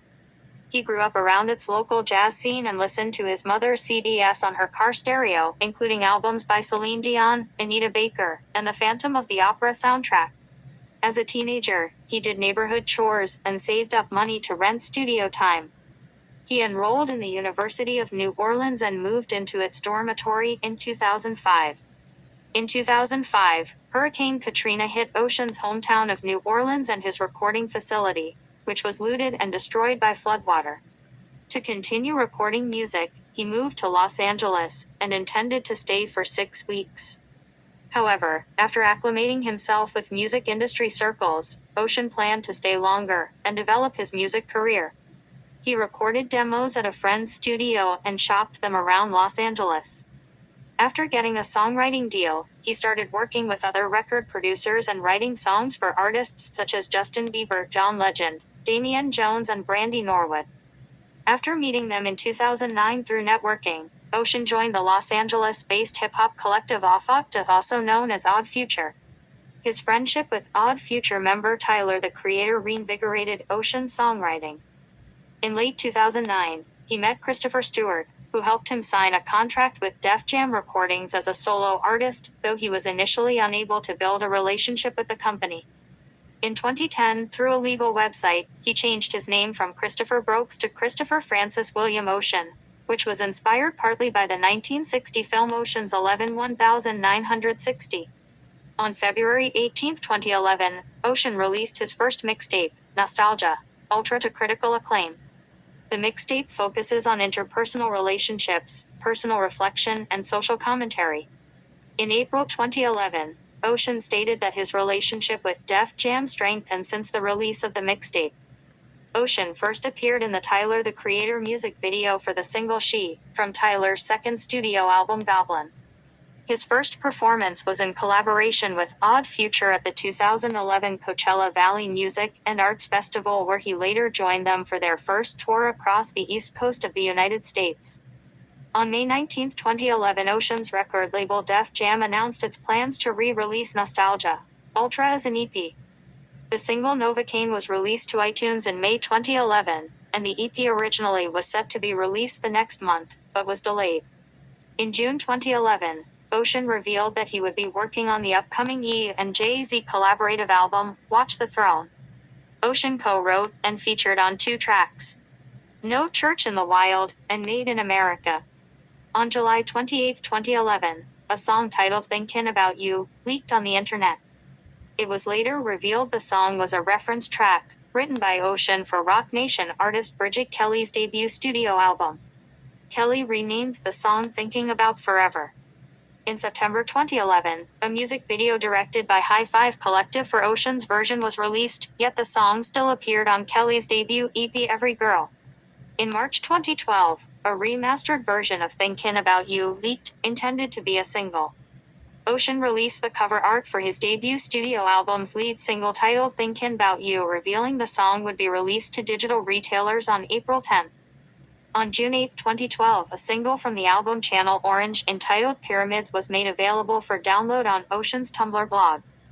On July 4, 2012, Ocean published an open letter on his Tumblr blog recounting unrequited feelings he had for another young man when he was 19 years old, citing it as his first true love. He used the blog to thank the man for his influence, and also thanked his mother and other friends. Members of the hip-hop industry generally responded positively to the announcement. On July 10, 2012, Ocean made his debut television performance with Bad Religion on Late Night with Jimmy Fallon 2009. The same day, Ocean released his album 1 week ahead of schedule for digital download on iTunes and free streaming on his Tumblr blog. All other forms of distribution for the album were available on July 17, 2012. On September 6, 2012, Frank Ocean performed an acoustic version of his Channel Orange single Thinkin' About You at the 2012 MTV Video Music Awards 2012, which was held at the Staples Center Arena at LA Live in downtown Los Angeles. 2014, Frank Ocean co-produced and wrote Cinderella, a song for recording artist Damian Jones.